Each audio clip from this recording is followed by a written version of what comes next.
반갑습니다. 네. 오늘 어떤 기대를 가지고 오셨는지 제가 다 이렇게 알 수는 없지만, 네, 이따가 채팅창에 또 이렇게 남겨주시고, 그 남겨주신 걸 보면서 또, 음, 꼭 필요한 것들을 서로 나눌 수 있는 시간이 되었으면 좋겠고요. 얘기를 듣다 보니까 저는 중간에 10분 쉬는 시간이 있다고는 생각을 못 했어요. 저는 잘 안 쉬는 사람이어가지고.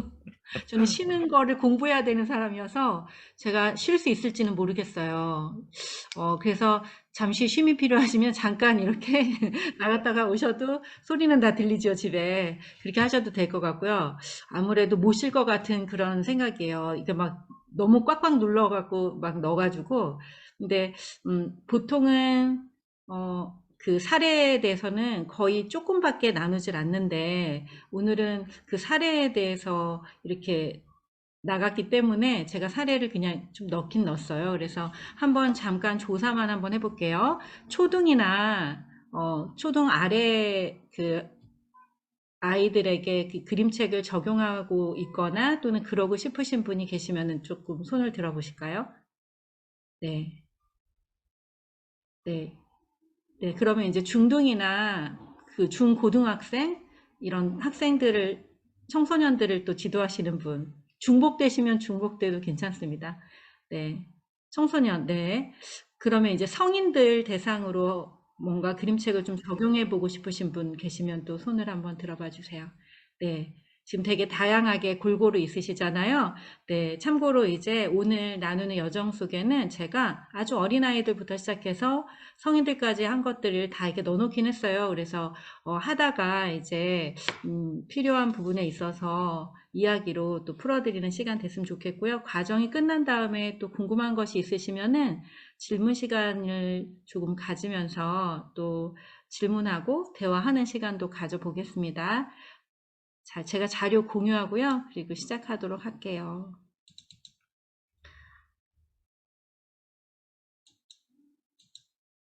저는 김은미라고 하고요. 마음성장학교 대표이면서 마음성장과 관련된 일을 하는 분들과 함께 한국 마음성장 코칭 협회를 만들었어요. 그래서 제가 이번에 그 협회 회장으로 됐습니다. 그리고 한국 코치협회 인증 코치이기도 하고 영양강화위원회 위원이기도 하고요.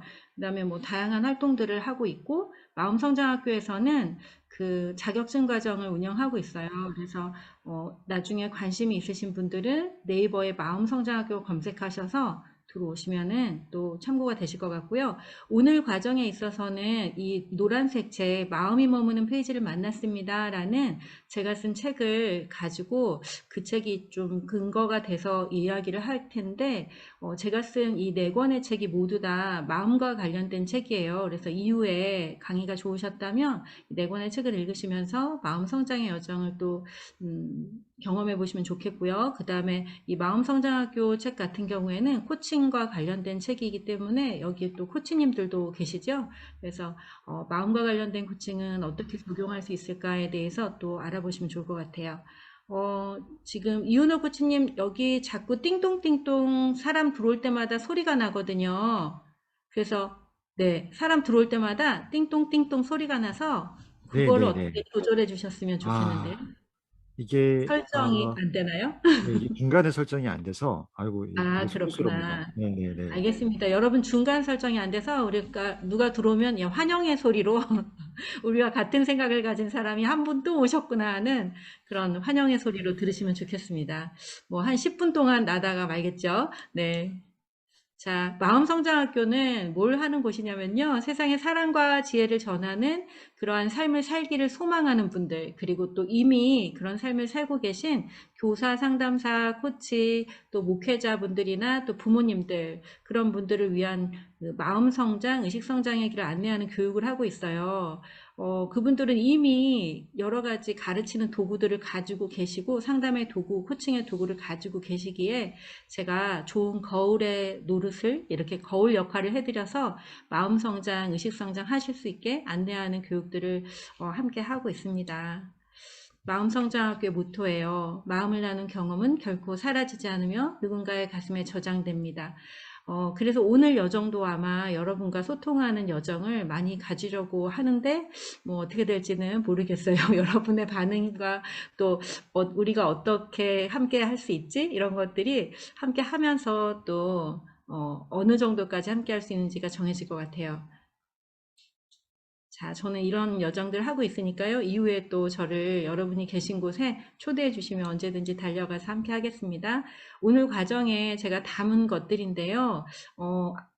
여기 지금 안내에 나갔던 것들, 오늘 이런 거 합니다 라고 했던 것들을 한번 다 담아봤어요. 근데 특히 여기 그림책 심리 코칭을 진짜로 우리가 경험해보는 존중이라는 키워드, 그리고 감정이라는 키워드로 두 권의 그림책을 한번 읽고 경험해보는 시간을 넣었는데, 여러분이 이제 제가 질문을 하나 드릴 거거든요. 요 다음에 그 질문에 어떻게 얘기하시는지에 따라서 또 이제 그거를 직접 얼만큼 경험할지를 정하겠습니다. 자, 오늘이 금요일이고 이제 12월이라서 되게 분주하고 바쁜 일상들을 보내고 계시지요. 네, 오늘 보니까 신청하신 분들 중에 우리 마음성장학교에서 만났던 우리 선생님들이 또 꽤 있는 것 같아서 제가 아주 따끈따끈한 처음 사용하는 책을 하나 긴급하게 긴급하게 조금 전에 넣었습니다. 우리 선생님들이 저한테 많이 들었던 책들이어서 다른 책들이, 그래서 이 책은 정말 따끈따끈한 책을 하나 넣었는데요. 먼저 시작하기 전에 우리가 그림책으로도 마음을 이렇게 가만히 안정시키고, 그리고 뭔가 명상과 비슷한 그런 활동을 할 수가 있거든요. 여러분이 계신 곳에서 잠시 눈을 한번 감아 보세요. 눈은 우리가 아침에 일어날 때 탁 떠서 잠자리에 들기 전까지 눈을 뜨고 있잖아요. 그래서 잠시 오늘 여정을 2시간 동안 또 화면을 봐야 되는데, 잠시 제가 안내하는 대로 뭔가 다른 장면이 지나가지 않을 거예요. 제가 여기 책을 가지고 제 책을 읽을 거거든요. 여러분은 눈을 감고 제가 안내하는 대로 한번 따라해 보시겠습니다. 자, 지금부터 눈을 한번 감아 보겠습니다. 잠시 눈을 감고 호흡에 집중해 봅니다.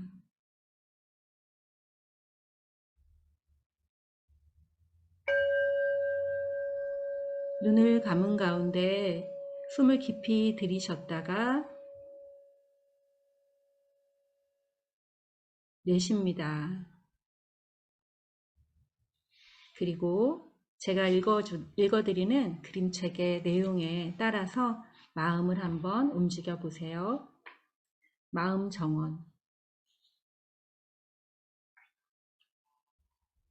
눈을 감고 천천히 하나, 둘, 셋 세어 보세요. 조그만 문이 보일 거예요.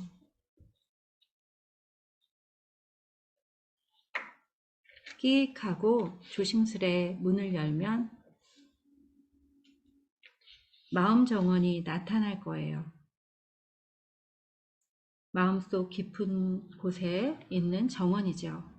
오직 나만 들어올 수 있는 비밀스러운 곳이에요. 마음 정원에서는 할 일이 아주 많아요. 하루에도 몇 번씩 슬프고 기쁘고 쓸쓸해지기 때문에 마음이 잘 자라도록 보살펴 주어야 해요.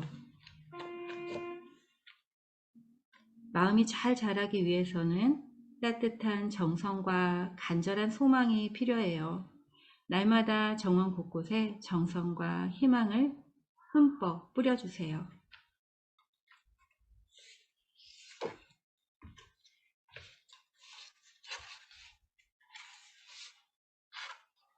때때로 상처를 많이 받으면 마음 온도계가 고장이 나요.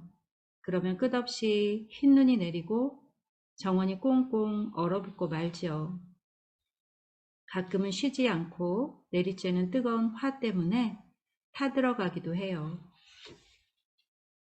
하지만 날마다 조금씩 웃음과 행복을 모아 정원을 보살피면서 천천히 차츰차츰 다시 살아날 거예요.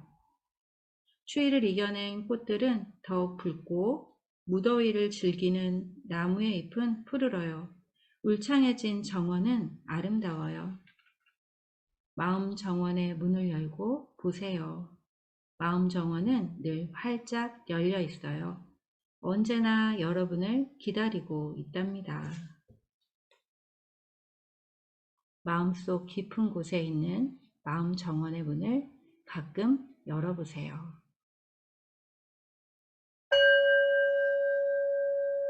자, 이제 눈을 뜨겠습니다. 자, 저는 이 마음정원이라는 책을 지금 이렇게 일부분을 발췌해서 읽은 거예요. 사실 그거보다 조금 더 긴 내용입니다. 아이들이 읽을 수도 있고 또 누구나 어른들도 충분히 읽을 수 있는 그런 내용이고요. 또 지금 잠깐 경험을 해보셨는데 이렇게 경험해 본 것처럼 어떤 명상을 특별히 배우지 않은 사람도 그림책 한 권을 읽으면서 자신의 마음을 돌아보고 들여다볼 수 있는 쉼의 시간, 그리고 생각을 좀 정돈할 수 있는 시간, 이런 시간을 가질 수가 있어요.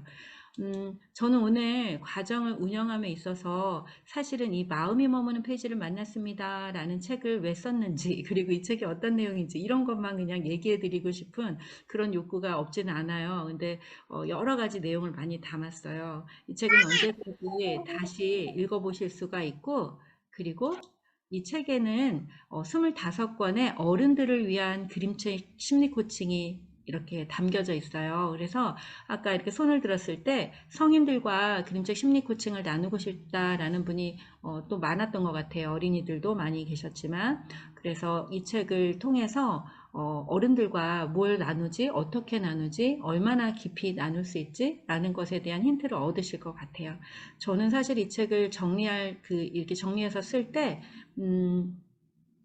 마치 6개월 있다가 죽으면 어떡하지? 이런 생각을 하면서 살 때였어요.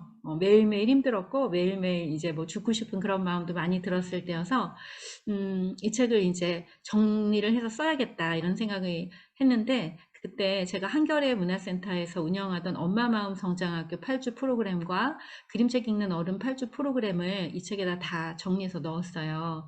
내가 아니어도 누구라도 그걸 보고 할 수 있도록. 그래서 우리 선생님들, 우리 마음성장학교 선생님들도 그렇고 또 많은 그 사람들이 여성들 집단이나 이런 데서 이 책을 한 권을 다들 준비해가지고 한 챕터를 읽고 그림책을 읽고 거기에 코칭 질문들도 다 넣어놨거든요. 그래서 그 질문들을 나누면서 성장의 시간을 갖고 있습니다. 제가 여기 지금 제목이 당신은 어떤 선택을 하시겠습니까? 라고 물어봤는데 이 선택이 뭐냐면요. 이 선택이 이 책을 지금 하나 보여드렸는데 이 책 말고 제가 예시를 하나 들려드릴게요. 잠깐 공유를 중지할게요. 여러분 얼굴을 볼게요. 자, 뭐냐면요. 이거. 여러분, 있잖아요. 어떤 선택을 하시겠습니까? 제가 이렇게 물어볼게요. 자, 잘 들어보세요. 예를 들면, 르꼬르동 블루 아시죠? 르꼬르동 블루. 프랑스의 그 요리 학교예요. 르꼬르동 블루에서 요리를 전공하고, 머리에 막 상상이 되세요? 르꼬르동 블루에서 요리를 전공하고, 정말 맛있고 예쁜 케이크를 만드는, 정말, 너무너무 맛있고 예쁜 케이크를 만드는 그런 파티셰가 있어요. 근데 그 파티셰가 그 케이크를 만들었어요. 그래서 여기 케이크를 하나 딱 갖고 왔어요. 이 케이크를 지금 너무너무 예쁜 케이크 있는데 그 케이크를 먹을 건가요? 맛보겠습니까? 아니면 케이크를 만드는 방법 내지는 케이크를 맛보는 방법, 케이크를 맛있게 먹는 방법을 배우시겠습니까? 아니면은 케이크 직접 지금 이렇게 떠서 먹겠습니까? 여러분 둘 중에 1번, 2번 어떤 걸 선택하시겠어요? 1번, 2번. 네, 1번. 네, 케이크를 진짜 이렇게 맛볼까요, 우리가? 네. 그래서 케이크를 맛보겠다라는 사람들이 있는 반면에, 나는 케이크를 어떻게 맛있게 먹는 방법 3가지, 이런 걸 배우고 싶어. 이런 사람들이 세상에 또 많이 있어요. 제가 우리 연구원님들한테, 이런 걸 물어본 적이 있어요. 여기는 문을 열면, 여긴 천국이야, 바로. 여긴 천국이고, 여기는 이 문을 열면, 천국에 들어가는 방법 10가지. 이런 걸 배울 수 있어. 그럼 어느 문으로 갈래요? 그랬더니 우리 연구원님들이 대부분은 천국으로 들어가는 문을 바로 열고 그냥 천국에 퐁당 들어가겠대요. 근데 그 중에 몇 명은 저는 아무래도 천국을 믿을 수가 없대요. 그래서 천국에 들어가는 방법 10가지 그걸 배우고 나서 그 방법을 자기가 직접 실행을 해서 그래서 이제 가겠다 이렇게 얘기를 하더라고요. 그런데 내면아이 상처 치료의 그 권위자인 존 브래드쇼가 이런 얘기를 했어요. 무슨 얘기를 했냐면, 내면의 상처가 깊은 사람들, 그래서 누군가에 대한 신뢰, 믿음, 이런 경험이 약한 사람들은 정말 그 경험을 지금 당장 할 수 있음에도 불구하고 항상 두드려보고, 따져보고, 다시 살펴보고, 논리적인 근거를 찾아서 그렇게 돼야만, 정말 그렇게 돼야만 시도할 수 있다는 거예요. 그래서 우리 선생님들에게 제가 그 얘기를 해줬더니, 어머나! 이러면서 이제 자기가 정말 그렇다고 얘기를 했어요. 자, 아무리 그렇다 하더라도 우리가 신뢰로운 관계, 그리고 좋은 사람들과의 관계 안에서, 내가 정말 불안하고 두려워. 하지만 오늘은 한번 용기를 내볼 거야. 이러는 시간들을 많이 많이 쌓고, 그리고 그 관계 안에서 자기를 조금씩 드러내는 그런 시간들을 가지면 가질수록 세상에 좋은 것들을 더 빨리, 더 충분히 누리면서 살 수 있는 것 같아요. 그래서 오늘 우리 선생님들 1번을, 아까 1번이라고 그러셨죠? 네. 1번 맞죠? 네. 그래서 우리가 되도록이면 진짜 맛을 보는, 경험하는 그런 시간을 가질게요. 조금 전에 이 마음정원이라는 그림책을 우리 읽었잖아요. 좀 좋은 경험이 되셨을까요? 네. 그냥 읽기만 했죠, 우리가. 그럼에도 불구하고 좋은 경험이 되셨다면, 우리 여기, 김미영 선생님 고개를 끄덕여 주셔가지고, 네. 근데 이름 김미영 선생님 맞으시죠? 네. 잠깐 어떤 경험을 하셨어요? 그 들려주실 때 그냥 그 문을 열고 그 자체를 이렇게 상상하면서 이렇게 들었었거든요. 네. 네, 그럴 때 그 저희 마음의 이런 온도들, 그 상처들, 뭐 아픔들, 이제 이런 것들도 좀 이렇게 돌아보는, 생각나게 하는 좀 그런 것들을 좀 느꼈어요. 네. 너무 감사합니다. 네. 자, 또 제가 이어서 또 오늘 달려갈 길이 많아서 오늘 또 이어서 한번 해볼게요. 그러면, 자, 네. 그래서 이후에 이제 오늘 것으로 부족해 이러신 분들은 책을 사서 또 참고해 보시면 되겠고요. 또 네이버에서 또 참고해 보시면 되고요. 저는 이제 요거는 선생님들이 자료를 또 많이 좋아하시잖아요. 그래서 제가 자료를 되게 많이 담았어요. 이번 여정에서는. 이거 뭐냐면 아까 전에 소개해드렸던 마음이 머무는 페이지를 만났습니다를 제가 다시 이렇게, 그 책에는 이렇게 나눠져 있지 않은데 제가 좀 나눠봤어요. 여러분들에게 이렇게 나눠드리려고요. 이거는 내면아이 상처 치료. 책을 읽으면서 그림책을 통해서 내면아이 상처 치료도 할 수 있고요. 또 어떻게 하면 좋은 엄마, 좋은 아빠가 될 수 있을까 하는 것들에 대해서도 우리가 돌아볼 수 있어요.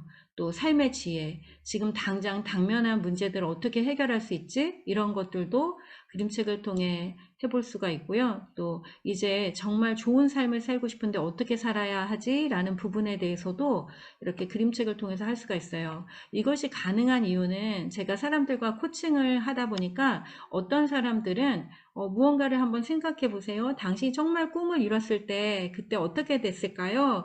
한번 생생하게 생각해서 말해보세요. 이러면은 어떤 사람들은 정말 막 가슴이 부풀고 막 진짜 막 눈이 떼굴떼굴 굴러가면서 상상을 정말 잘하세요. 그런데 어떤 분이 아니고 정말 많은 사람들은 한 번도 좋은 것들에 대한 경험을 못했고 또 아주 오랫동안 많이 슬프고 외로웠고 힘들었던 분들은 그런 상상을 하기가 조금 어렵더라고요.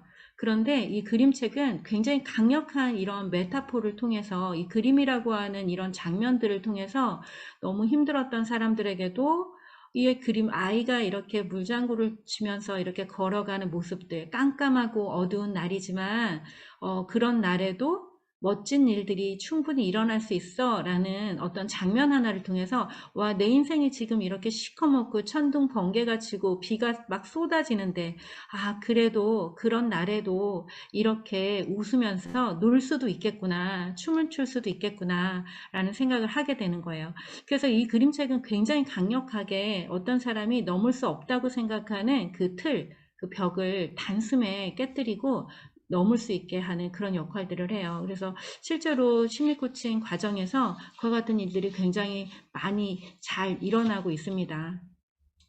이 책들은 모두 마음이 머무는 페이지에 나오는 거예요. 자, 왜 그림책인가? 오늘 여정을 읽으면 이렇게 보면서 여러분이 나만의 정의를 또 내려보시면 좋겠어요. 아, 그림책이 이래서 코칭의 도구로 또 교육의 도구로 상담의 도구로 쓰일 수 있겠구나라는 여러분만의 정의를 마지막 시간에는 내릴 수 있었으면 좋겠습니다. 저는 이렇게 정의를 내렸어요. 이 책에다 쓴 글인데 그림책이 나한테 왜 좋았을까? 내가 심리도 배우고 코칭도 배우고 또 의식 성장에 대한 공부도 하고 뭐 독서도 아주 오랫동안 많이 하고 그랬는데 왜 그림책을 이제 와서 읽으면서 좋다고 내가 얘기하는 거지? 라고 제 자신에게 물어봤어요. 사실 그림책에 대한 책을 제일 마지막에 썼거든요. 그런 공부들이 다 끝나고 그러한 책을 다 쓴 다음에 마지막에 쓴 책이 지금 이 책인데 제가 생각해 보니까 이렇더라고요. 다른 심리나 코칭과 다르게 그림책은 아주 조용히 그리고 정말 부드럽게 호통치지 않고 윽박지르지 않으면서 숨쉬듯 가만가만 나를 위로했구나 이런 걸 알게 됐어요. 그래서 정말 힘든 분들이 그림책 한 권을 보고서 아주 오랫동안 아주 묵은 상처 50년이 더 된 그런 상처를 단숨에 알아차리고 아, 그랬어요 라고 하고 나오는 경우가 너무 많아요. 여러분도 오늘 그런 시간 되셨으면 좋겠어요. 4차 혁명 시대 교육 트렌드에 대해서 제가 좀 안내를 해보려고 해요. 요즘에 이제 이런 초연결 시대, 뭐 초지능, 초융합의 시대다, 이래서 4차 혁명 시대다, 이런 이야기가 나온 지가 벌써 오래됐죠. 그런데 이 강의 4차 혁명 강의가 한 3년 전까지 막 너무 막 붐이었을 때는 도대체 4차 혁명이 언제 시작되고 그게 도대체 뭐야 라고 했는데 이 코로나가 시작되면서 우리는 정말 이제 얼마나 우리가 초연결되어 있는지 모르지만 이것보다 더 심각하게 느끼는 게 어떤 고립인 것 같아요. 고립. 인간적인 소외와 고립. 그래서 제가 이제 엊그저께 책을 한 권 샀는데 고립의 시대라는 책이 이번에 출간됐더라고요. 아이들이 유치원, 초등학교 아이들이 사람의 얼굴을 자기 친구들의 얼굴을 보지 못하고 이렇게 마스크를 쓰고 이제 살아가게 되는 그런 시대가 됐어요. 그래서 인간의 얼굴 표정이 어떻게 움직이는지조차 따로 공부를 해야 되는 그런 시대가 이제 된 것 같아요. 그런데 이런 시대에 이제 학교의 그런 어떤 필요성, 교육의 필요성에 대해서 우리가 다시 한번 고민해 봐야 되는 그런 시대라고 생각이 드는데, 이와 같은 시대에 우리가 꼭 붙잡고 가야 되는 교육의 트렌드, 교육이 있다면 바로 자존감을 키워주는 교육, 또 감정을 관리하고 마음을 치유하고 공감 능력과 관계를 증진시킬 수 있는 그런 능력들을 키워주는 교육을 우리가 기획하고 또 교육 안에 이런 내용들을 담아서 전해야 된다고 생각을 해요. 그래서 결국에는 이타주의까지. 그런데 이러한 것들을 하기에 정말 좋은 도구가 바로 그림책이고요. 이렇게 시대가 변하다 보니까 이제 리더십의 모양도 바뀌고 있는데 리더십이 이제 이렇게 농경사회와 산업사회였을 때 그리고 지식사회, 정보사회였을 때는 무언가를 다 잘하는 사람들, 무언가를 잘하는, 특별히 잘하는 사람들이 이제 능력이 뭔가 좋은 이런 사람들이 리더였다면 의식사회예요. 이제 우리가 살아갈 사회는 의식사회인데 의식사회는 개인의 주도성과 목적 그리고 존재 가치를 중요시하는 사회로서 영성과 감성을 가진 리더가 이제 좋은 사람, 좋은 리더가 되는 거죠. 영성과 감성은 그럼 어떤 거냐? 영성은 이제 기독교 영성 이런 거를 생각할 수도 있는데 그것 말고도 인간 본연의 존재로서 살아갈 수 있는 그런 힘 이런 것을 가진 사람 그리고 자신의 존재와 깊이 연결된 사람은 타인에 대해서도 그와 같은 마음과 그와 같은 그 시선으로 다른 사람을 대하고 그리고 만날 수 있기 때문에 그와 같은 능력이 가장 중요한 시대가 되었어요. 이 영성과 감성까지도 그림책은 굉장히 쉽게 이렇게 키워줄 수 있고 또 그러한 것들을 경험시킬 수 있는 도구라고 저는 생각을 합니다. 제레미 리프킨이라는 그런 저기 사회학자인데 이분이 21세기 초기에 공감의 시대라는 책에서 이와 같은 말을 했어요. 공감의 시작은 자아 성찰로부터 시작된다. 이후 가까운 관계로 확산되며 보다 큰 관계인 세계로 나아간다. 지구 문명의 변화 단계에 맞는 공감과 획기적인 의식의 변화가 필요하다. 우리가 지구적 차원의 공감에 도달할 때 문명의 붕괴를 막고 지구를 구할 수 있을 것이다. 자, 이 이야기가 처음 나왔을 때는 아니 무슨 지구적 차원의 공감이 도대체 뭐야? 라고 이야기했어요. 이것을 이해하는 사람도 많이 없었죠. 근데 우리는 이제 모두 다 지구를 위해서 페트병에 라벨을 떼고 일회용 용품의 사용을 줄이고 이렇게 하고 있죠. 자, 이제 아까 말했듯이 영성과 감성을 가진 리더는 조금 더 구체적으로 말하면 자기 성찰 능력이 있고 그리고 지구적 차원의 공감을 할 수 있는 사람. 지구적 차원의 공감이라는 걸 조금 더 자세하게 얘기하면 바로 나와 너가 둘이 아니고 이 세계에 살고 있는 모든 생명이 서로 연결되어 있음을 아는 그런 의식이라고 할 수가 있어요. 그래서 그와 같이 아주 깊고 높고 이런 의식까지도 그림책 안에는 다 담겨 있다는 거예요. 네. 놀라워요. 그래서 네, 오늘 이따가 그림책 보시면서 제가 말한 깊고 높고 넓은 막 이 지구적 차원의 공감 이런 게 들어있다고 이런 거 한번 찾아보시기 바랍니다. 자, 그래서 이제 4차 혁명 시대 또 21세기에 정말 필요한 인재, 리더 이런 리더에게도 필요한 교육이 어쩌면은 그림책이라는 이 메타포로 사람들의 마음을 터치하는 이 도구 안에 들어있다는 거죠.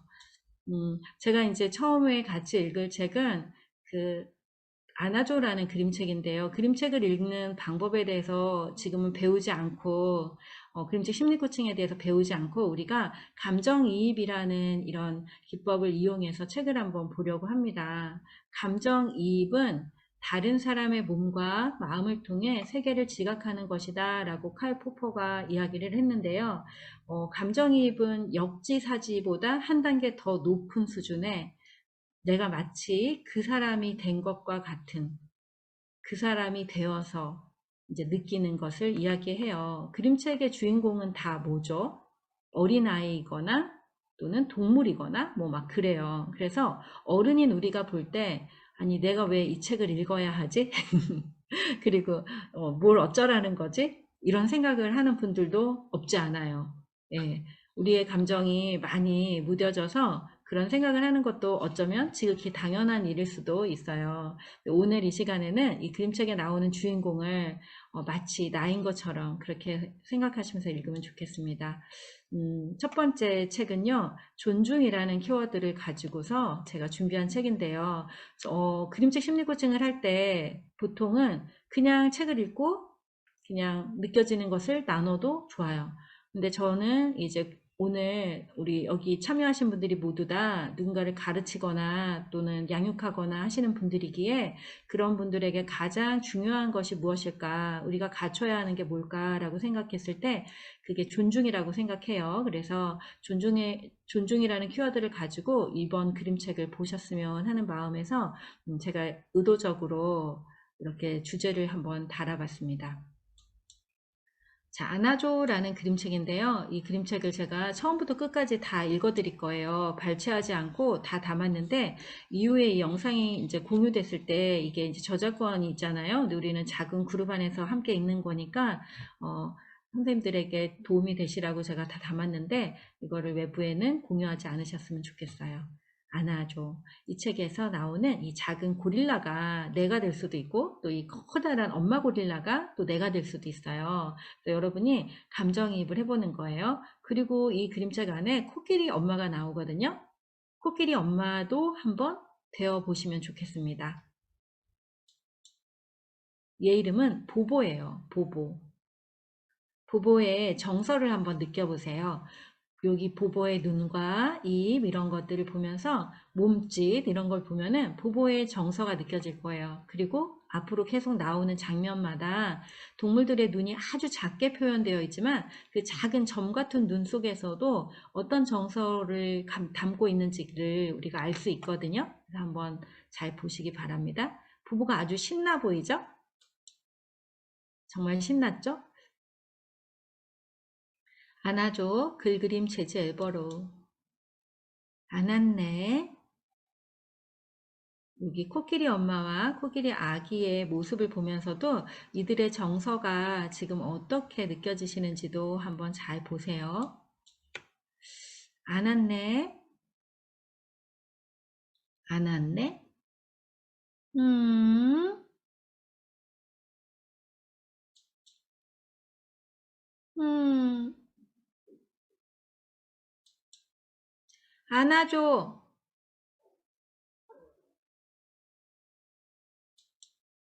안 왔네. 안 왔네. 안 왔네.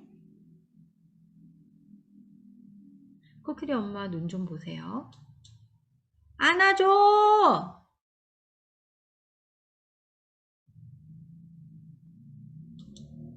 안아줘!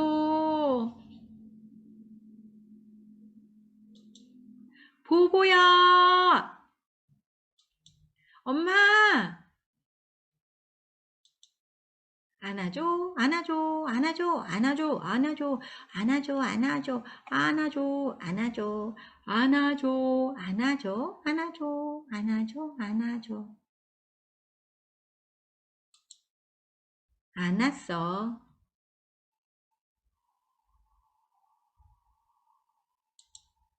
안아줘. 모두 안았죠? 네. 엄마, 보보야. 자, 이야기가 이렇게 끝나요.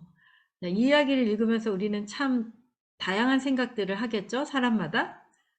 네. 아마도 여러분도 다 다른 생각을 했을 거예요. 오늘은 제 생각을 이야기 드릴게요. 네. 제 생각을 먼저 한번 얘기 드릴게요. 자, 제가 존중이라는 키워드를 가지고 이야기를 읽었어요. 그리고 앞에 4차 혁명 시대에 대한 이야기를 하면서 이 책을 또 같이 연결시켰어요. 4차 혁명 시대에 어떤 리더가 필요하냐 이런 얘기를 드렸잖아요. 네, 그것과 연결지어서 한번 제가 얘기를 해볼게요. 부부가 너무 신나서 이렇게 가요. 심리학에서는 안정애착이라는 게 있잖아요. 엄마가 0세부터 3세의 아이를 이렇게 푹 안아주고 필요할 때마다 필요한 것을 공급해주고 그러면 아이가 안정애착이 된대요. 그래서 안정애착인 아이들은 언제나 이렇게 신이 나서 호기심을 가지고 세상을 탐색하고 변화하고 성장하는 그런 삶을 살아간대요. 어른이 되었을 때도 낯선 타인들도 두려워하지 않는데요. 보보의 모습이 딱 그래요. 그래서 보보는 이런 커다란 코끼리 앞에서도 절대 쫄지 않아요. 그런데 코끼리 엄마는 어때요? 코끼리 엄마 한번 볼까요? 코끼리 엄마는 어떤 엄마 같아요? 어떤 아줌마죠? 같은 동네 아줌마인데 정말 어때요? 얘를 보고 뭐라고 생각할까요? 네. 우리 김은주 선생님은 뭐라고 생각할 것 같아요? 얘가 코끼리 엄마가 지금 우리 김은주 선생님 코끼리 엄마라면 뭐라고 생각할 것 같아요? 글쎄요. 뭐지? 뭐지? 오케이, 오케이, 좋습니다. 좋아요. 그러면 우리 엄태환 선생님은 코끼리 엄마예요. 그럼 뭐라고 얘기할까요? 걱정이 좀 될 것 같은데요. 그죠. 걱정이 될 수 혼자 있죠. 돌아다니는 게 엄마는 어디 있지? 어디서 쟤 나타난 거지? 하면서 걱정이 좀 어, 될 것 같아요. 맞아요. 제 엄마는 어딨지? 어린애가 왜 혼자 다니는 거야? 막 이렇게 걱정해요. 네, 우리 김보영 선생님도 할 말이 있으실 것 같은 얼굴이에요. 네.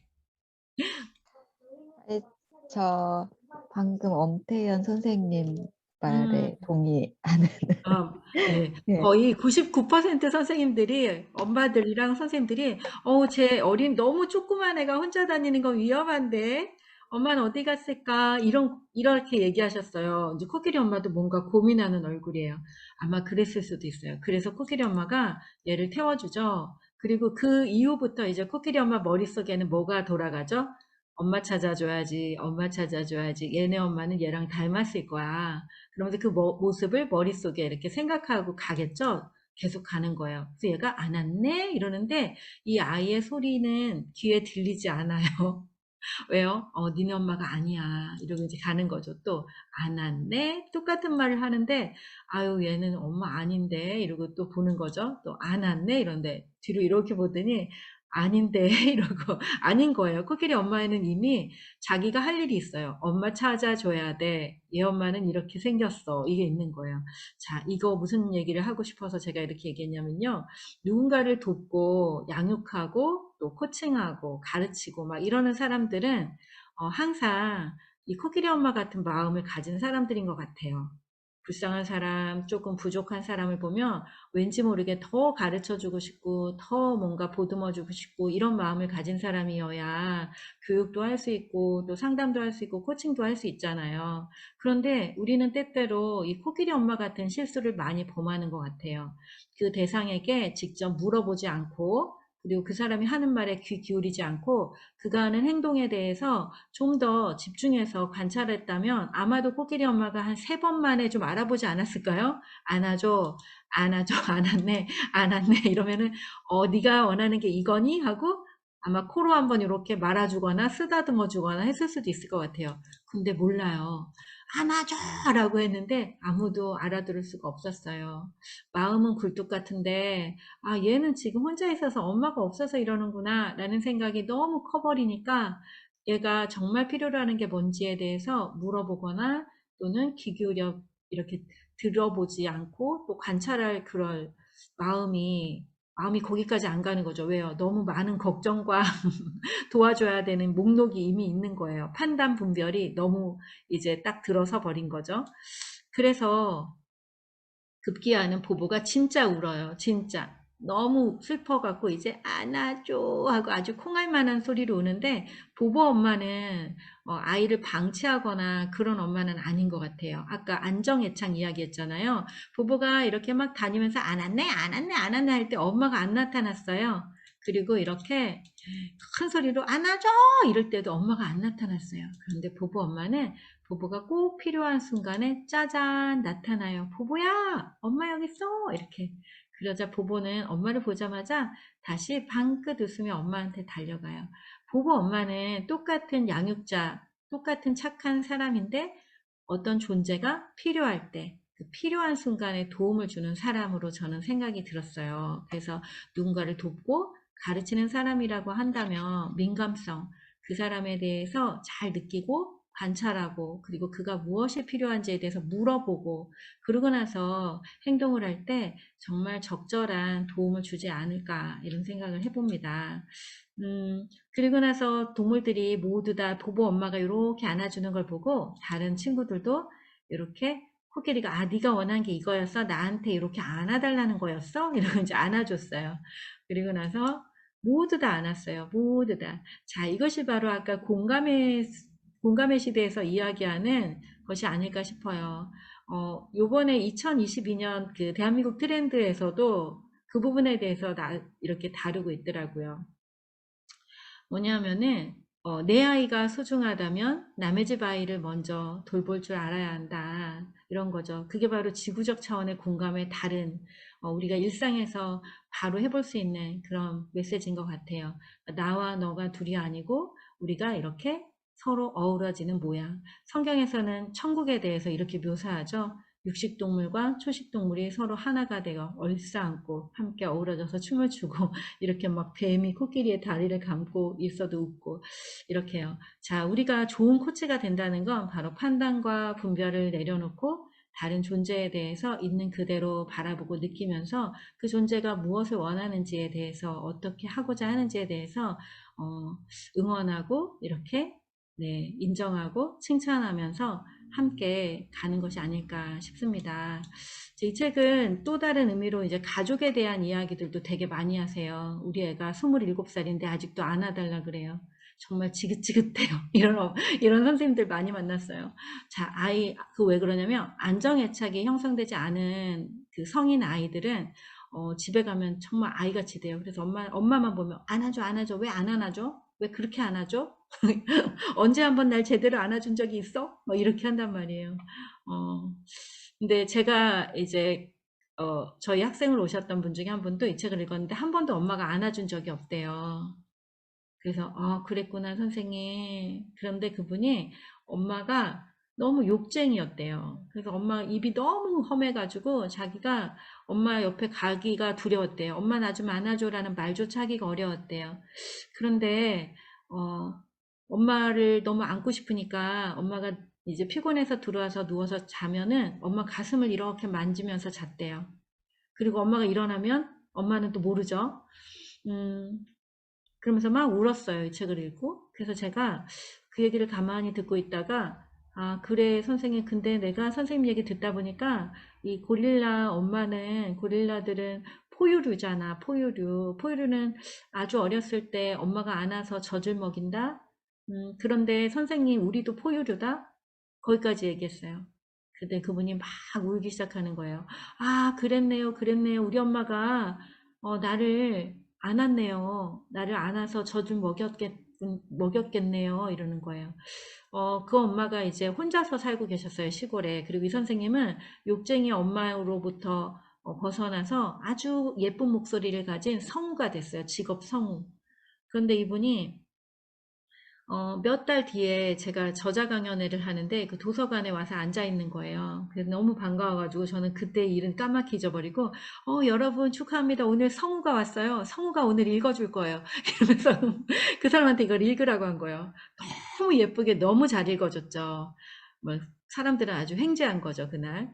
저처럼 안 읽고 막 너무 잘 읽었어요. 그런데 끝나고 나서 그 친구가 남은 거예요. 와가지고 이러는 거야. 아, 선생님 너무 하세요. 막 이러는 거예요. 그래서, 아, 왜요? 그랬더니, 너무 고마워. 오늘 읽어줘서. 그랬더니, 아, 저한테 그 책을 읽으라 그러면 어떡해요? 막 이러는 거예요. 그래서, 아, 그랬구나. 막 이랬죠. 제가 또, 아, 그랬구나. 눈물이 나서 억지로 읽었다는 거예요. 자기가. 어머니는 지금 어떠시냐? 그랬더니, 어머니가 혼자 살고 계셨는데, 어, 몸이 많이 아프셔서, 근데 그때 갈등이었던 거예요. 저를 만나던 시기에는. 이 엄마를 같이 살아야 되는데, 너무 끔찍한 거예요. 엄마가 막 입이 이렇게 그러시니까, 자기 아이들이랑 정말 예쁜 가정에서 예쁘게 살고 있는데, 엄마하고 같이 살기가 너무 두렵고 끔찍했대요. 근데 지금 엄마를 모시고 병원 치료를 하고 있는데, 어, 엄마가 지금은 욕 안 해요? 그랬더니, 엄마 욕하죠? 이러는 거예요. 근데 엄마가 몸이 아프면서도 나이가 그렇게 많으면서도 욕을 막 하는 게 너무 귀엽대요, 지금은. 그래서 지금은 괜찮아요, 선생님 이러더라고요. 이 그림책 한 권을 가지고 그 사람 40이 넘은 사람이었어요. 40년이 넘게 우리 엄마는 나를 한 번도 안아준 적이 없어 라고 했었는데, 이 엄마와 아이가 폭 안고 있는 이 장면을 보고서, 아, 우리 엄마가 나를 이렇게 안은 적이 있구나. 그것도 꽤 오랫동안, 아기를 키워봤으니까 알겠죠? 꽤 오랫동안 아주 힘들게, 그러면서도 힘든 상황인데도 나를 안았겠구나를 알게 된 거예요. 제가 마음성장학교에 오신 선생님들에게 가장 강력하게 안내하는 것 중에 하나가 바로 존재 경청이라는 거예요. 존재 경청은 눈과 눈이 마주보고, 얼굴과 얼굴이 마주보고, 배꼽과 배꼽이 마주보는 자세, 이게 이제 존재 경청인데, 이와 같은 자세를 하고, 저는 당신의 모든 것을 인정하고 존중하겠습니다. 라는 그런 자세를 우리가 배워요. 한 장을 더 보여드릴까요? 이렇게요. 눈과 눈이 마주보고 가슴과 가슴이 마주보는 이 자세는 인간이 아무리 혼자서 외롭게 살고 있다 하더라도 태어났을 때, 그리고 누군가 사랑하는 사람이 있었던 그 시기에, 그 순간에는 우리가 다 경험했어요. 지금은 그 남자가 나를 안 봐주고 그 여자가 나를 안 봐준다 하더라도 한때 그런 적이 있으셨죠. 그래서 인간이 가장 낮은 자존감 상태로 떨어져 있다 하더라도 누군가 단 한 사람, 그 사람이 지극한 정성으로 그리고 존중으로 그 다른 존재를 바라봐 줄 때, 그때 그 존재가 다시 회복되고, 그리고 자존감은 당연히 높아지게 돼요. 이 드라마는 제가 좋아하는 드라마인데, 왜냐하면 이 박보검 군 때문에 그래요. 박보검 군이 우리나라에서 눈빛이 제일 좋은 그런 청년이라고 저는 생각을 해요. 자, 이 얘기를 제가 왜 드리냐면요. 저는 이제 국제적인 어떤 그 코칭 프로그램을 통해서 이와 같은 훈련들을 하고, 그리고 의식에 대한 공부를 하고, 그렇게 했거든요. 그런데 거기에서 배운 가장 강력한 것 중에 하나가 바로 눈맞춤에 대한 것이었어요. 제 인생을 완전히 바꾼 것 중에 하나죠. 그런데 그것을 사람들에게 알려주고, 설명으로 알려주고 또 얘기해준다고 한들, 그게 다 우리 머릿속에 들어갈 때 해석이 달라지는 거예요. 그래서 제가 막 찾아다녔어요. 누구 눈빛이 좋고 누가 그걸 잘하지? 박보검 군이 아주 잘하더라고요. 지금 군대에 갔는데 곧 나올 거예요. 자, 팬이에요. 자, 그런데 이 박보검 군이 다른 배우들과 다르게 광고를 찍을 때, 다른 배우들은 뭐 이렇게 해서 뭐 커피가 맛있어요 뭐 이런 걸 한다면, 얘는 누나 커피 한 잔 먹을래요? 이렇게 한단 말이에요. 그럴 때 왜 그러냐 봤더니, 이 눈을, 굉장히 맑고 깨끗한 눈을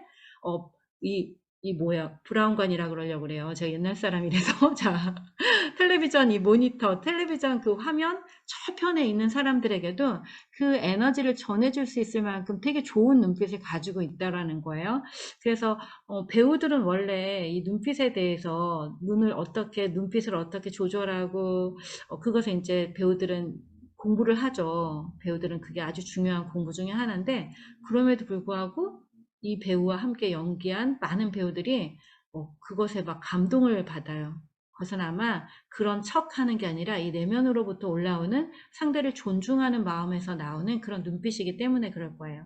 여러분도 좋은 코치가 되기 위해서 좋은 부모 그리고 좋은 사람이 되기 위해서 우리가 정말 해야 되는 게 뭐냐면 우리가 만나는 어떤 존재가 있을 때 그 존재가 어떤 사람이든지 상관없이 적어도 그가 나를 만나려고 한다면 또 내 이름을 부른다면 우리가 3초 정도는 3초 정도는 그와 잠시 머물러서 눈을 맞춰주는 그런 것 우리가 할 수 있지 않을까 싶어요.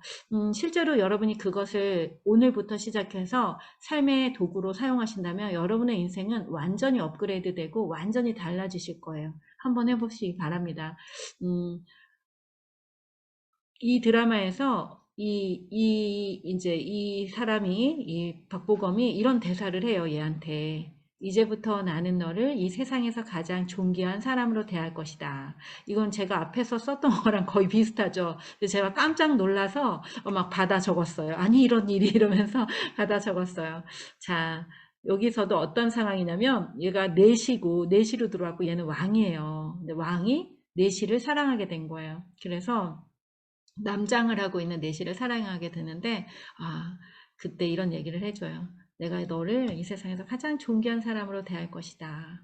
자, 이 말을 이렇게 오랫동안 한 데는 다 이유가 있어요. 제가 박보검을 좋아해서 오랫동안 한 거 아닙니다, 여러분. 오해하지 마시고 기억하시라고. 그리고 꼭 삶에서 실천하시라고. 당장 이 시간 끝난 다음에 우리 아이가 있다면 아이, 또 남편이 있다면 남편. 이 눈맞춤 하나로 이혼 위기에 있는 사람들, 권태기에서 정말 꼴보기 싫어서 저 더 이상 살고 싶지 않다. 이런 사람들을 다 고쳤어요. 남편이 들어올 때 강아지보다 더 빨리 달려가서 눈을 3초만 맞춰라. 지금부터 매일. 그랬더니 뭔가 막 달라졌대요. 자, 여러분도 한번 해보시기 바래요. 자, 가게에서 물건 살 때도 3초 정도 눈을 맞추고 너무 오래 이렇게 보면 노려본다고 생각하니까 네, 한 3초 정도 이렇게 네, 하면서 보시면 좋겠습니다. 제가 마음이 머무는 페이지에 쓴 문장이에요. 엄마 미워라는 말 속에 숨은 엄마 안아줘라는 아이의 말을 들을 수 있기를 기도한다. 무엇보다 엄마 자신의 내면에서 아우성치는 소리도 들을 수 있기를 자기 자신을 있는 그대로 공감할 수 있는 사람만이 타인도 공감하고 사랑할 수 있다. 사람들은 안아줘라고 안 해요, 대체로. 네, 자존감이 높은 사람들만 안아줘, 도와줘 이렇게 얘기하죠. 안아줘는 다른 말로 도와줘 이런 말일 수도 있고요. 그런데 사람들이 이제 청소년이 되면은 쩌리가 이럴 수도 있어요. 쩌리가 뭐 이러고 문을 쾅 닫고 들어가기도 하고 막 그래요. 사람마다 그래서 저 사람의 안아줘는 어떤 행동, 어떤 말이지? 라는 것을 우리가 좀 알아볼 필요가 있더라고요. 자, 여러분은 안아줘를 어떻게 하세요? 안아줘가 필요할 때 어떻게 하세요? 안아줘라고 말하시나요? 아니면 접시를 깨시나요? 네, 사람마다 다릅니다. 네, 제가 이제 이어서 막 할게요. 자, 그림책 심리 코칭의 이해 부분을 좀 나눠볼게요. 괴물들이 사는 나라라는 그림책을 어떤 아이들 집단에서 읽었어요. 초등학생 아이들 집단에서 같이 읽었어요. 이 책은 아주 유명한 책이고 백악관에서 오바마가 또 아이들을 초대해서 막 읽어준 책이기도 하고 그림책 거장이 쓴 책인데요. 괴물들이 되게 귀엽죠? 이 꼬마가 밤에 괴물들이랑 막 노는 이야기예요. 근데 제가 맡은 집단에 있는 아이들이 뭐 부모가 한부모 가정이거나 또는 다문화 가정인데 조금 어렵거나 또는 뭐 알코올 중독인 엄마와 자녀들만 사는 그런 가정이거나 다양한 어떤 문제 상황에 있는 어려운 상황에 있는 친구들의 집단이었어요. 근데 그 집단에 있는 아이들이 보통 일반 집단의 일반 초등학생이나 중고등학생 집단에서 뭐 우리 엄마, 우리 아빠 이런 책을 읽으면은 아이들이 굉장히 얘기할 거리가 많아요. 풍성해요. 엄마 아빠의 뒷담화도 까고 그리고 엄마 아빠의 좋은 점도 얘기하고 자랑도 하고 막 이러는데 이 집단에는 유독 엄마 아빠 얘기만 하면 고개를 아이들이 들지를 않았어요. 그래서 제가 괴물들이 사는 나라를 읽고 얘네들에게 오늘은 엄마 아빠를 또는 우리 가족을 괴물로 그려도 괜찮아 라고 얘기했어요. 괴물들이 사는 나라처럼 우리도 우리 가족을 오늘은 괴물로 그려볼 거야 라고 얘기했는데 아이들이 모두 이렇게 그리진 않아요. 되게 귀엽고 아주 예쁜 그런 괴물들도 많이 나왔어요. 근데 이 아이 같은 경우는 여기 아빠, 그리고 여기 엄마예요. 지금 이 그림을 한번 가만히 느껴보면 어떠세요? 뭔가 편안하고 안정된 가정에 있구나라는 느낌은 우리가 그림 치료를 배우지 않았어도 그런 느낌 받을 수 있죠. 엄마는 늘 자기를 많이 때리고 맨날 이렇게 감시하고, 그래서 이게 다 눈알이에요. 그리고 여기는 막 폭탄이 나온대요. 그리고 창에는 피가 묻어 있고요. 실제로 이 엄마가 이렇게 괴물일까요? 나중에 이 과정이 끝난 다음에 엄마를 만났어요. 근데 엄마는 아주 어린 나이에 엄마가 됐고 3명의 아이를 키우면서 너무 힘들어서 첫째 아이였는데 이 아이를 이제 이 아이가 또 호기심이 많은 첫째여가지고 막 동생들을 울리거나 이러면 이제 등짝을 맞고 막 맞는 거예요. 근데 그럴 때마다 아빠는 유령처럼 아무것도 도와주지도 않고 엄마도 도와주지도 않고 자기들하고 놀아주지도 않는 유령 같은 아빠였던 거예요. 그래서 이 아이가 또 몇 주 있다가 또 그림을 그렸는데 또 이렇게 그렸어요. 엄마, 아빠. 그래서 그게 한 번 그냥 장난으로 그린 게 아니라는 거를 또 알 수가 있죠. 이렇게 그림책 한 권을 통해서 한 번도 얘기해보지 못했던 가정의 이야기가 이렇게 드러나기도 하고요. 그리고 그 아이는 나중에 엄마를 이제 만나서 이야기할 수가 있었어요. 그래서 괜찮아졌어요. 엄마가 많이 우시고, 우리 애가 나를 이렇게 느끼고 있는지, 이렇게 생각하고 있는지 몰랐어요. 라고 하시면서 아이를 대하는 태도를 많이 바꾸셨어요. 근데 그 아이가 저와 함께 하기 전에는 되게 그림을 그릴 때도 막 엉망진창으로 그리고, 그리고 친구들하고 놀 때도 이렇게 주의력이 막 결핍된 이런 행동을 보이기도 했어요. 근데 어떤 사람들만 그런 게 아니라 인간은 누구나 인생을 살아가면서 여러 가지의 계절을 지나면서 때로는 수치심을 느끼고 때로는 사회적인 자아 개념이 정말 바닥으로 떨어질 때도 있고 인간관계가 힘들다라고 느낄 때도 있어요. 그죠? 우울을 경험하는 시간도 있고요. 그래서 모든 사람이 이 아동들만 겪는 것이 아니라 모든 인간은 누구나 다 이러한 시간들이 있다라는 것을 저는 제 삶을 통해서 알게 되었거든요. 그런데 그럴 때 우리가 제가 이제 예전에 이렇게 마음이 아프거나 이런 경험이 없었을 때 40살 이전에는 저희 학원에 제가 학원을 운영했었거든요. 한 15년 정도. 근데 학원을 운영하면 학원에 이제 애들이 오면 그 그룹을 짓잖아요. 전 독서논술 학원이었는데 이렇게 그룹을 지으면 그 그룹 안에 꼭 정말 쟤만 없으면 이 환상의 팀이 되는데 정말 쟤는 왜 안 그만두지? 그런 친구가 있고 엄마를 불러도 답이 없고 막 이렇게 생각을 했어요. 그때는 제가 30살, 40살 전에는. 그런데 제 마음이 아파보고 제가 인생의 여러 계절을 지나다 보니까 누구나 그럴 수 있구나를 알게 되니까 말이 바뀌더라고요. 어머니, 어머니 요즘에 많이 힘드시죠? 전에는 어떠셨어요? 이제 어떻게 살고 싶으세요? 이렇게 지금 막 힘든 사람한테 저 사람 진짜 왜 저래? 맨날 저래? 이렇게 하지 않고 정말 힘드시죠? 전에는 어떠셨어요? 앞으로는 어떻게 되고 싶으세요? 제가 도와드릴게요. 이런 말을 하게 되더라고요. 그래서 우리 성장 과정에 있어서 이런 것들을 겪는 어떤 우리 고객들 또는 우리 자녀들 또는 뭐 학생들 이런 사람들에게 쟤는 맨날 저래. 쟤는 어떻게 저렇게 자존감이 낮냐. 막 이게 아니라 그 자존감 낮은 사람은 얼마나 더 힘들겠어요. 그러니까 어떻게 도와줄까? 그게 우리가 할 일인 것 같아요. 어떻게 도와줄까? 선생님이 뭘 도와주면 좋을까? 라고 해서 우리가 코치다운 질문, 어떻게 도와줄까? 지금은 많이 힘들구나. 이제 어떻게 되고 싶어? 네가 바라는 게 뭐야? 선생님이 거기까지 간 동안 도와줄게. 라고 하는 게 우리가 할 역할인 것 같습니다. 그림책은 바로 아이들과 이렇게 나누다 보면 또 어른들과 나누다 보면 진실한 마음을 나누는 시간들이 되거든요. 자기도 모르게 진실한 마음이 나눠져요. 근데 이 진실한 마음을 표현하게 되면은 마음이 편안해지고 그리고 기뻐진다는 거예요. 아까 그 괴물을 그렸던 아이가 15회기를 우리가 같이 했는데 그 15회기를 하면서 나중에 점점 바뀌어서 그림을 그리는데 제가 그 아이가 얼마나 창의적이고 얼마나 그림을 잘 그리는지 그때서야 알았어요. 그 전에 계속되는 시간 속에서는 자기 자신의 모습조차 제대로 그린 적이 없었거든요. 막 빨간색으로 막 칠해놓고 이랬었는데 이 과정을 통해서 무엇을 표현하든지 다 그냥 허용하는 그런 분위기 속에서 아이가 얼마나 창의적인 아이인지 그 본연의 모습을 드러내기 시작했어요. 그림책은 마음을 들여다볼 수 있는 매우 강력한 도구다라는 말씀을 다시 한번 드립니다. 여러분이 생각하는 그림책의 특징이 있으시죠? 그림책은 이렇게 쓰면 좋고 그림책은 이런 특징이 있고 이런 것들이 아마 있으실 거예요. 우리가 집단지성을 이용해서 그림책의 특징을 여러분이 알고 있는 게 있다면 하나씩 한번 우리 이 톡방에 한번 올려봐 주실까요? 그림책은 어떤 특징이 있는지 우리 잠시 엄청 빠른 속도로 하나씩 막 올려볼게요. 그러면 몰랐던 거를 우리가 서로 아는 시간이 됐고 그림책이 이런 거를 한다고 이렇게 저기 채팅창을 열어놓고 그림책은 어떻게 뭐가 뭐 어디에 쓰지? 뭐 어떤 특징이 있지? 이런 거 하나씩만 모두 다 부담이 없다. 좋아요. 위로를 준다. 좋습니다, 여러분. 네, 또 네, 자료 공유 가능할까요? 쓰셨는데 자료는 이게 일주일 동안 영상을 여러분에게 공유해 드린대요.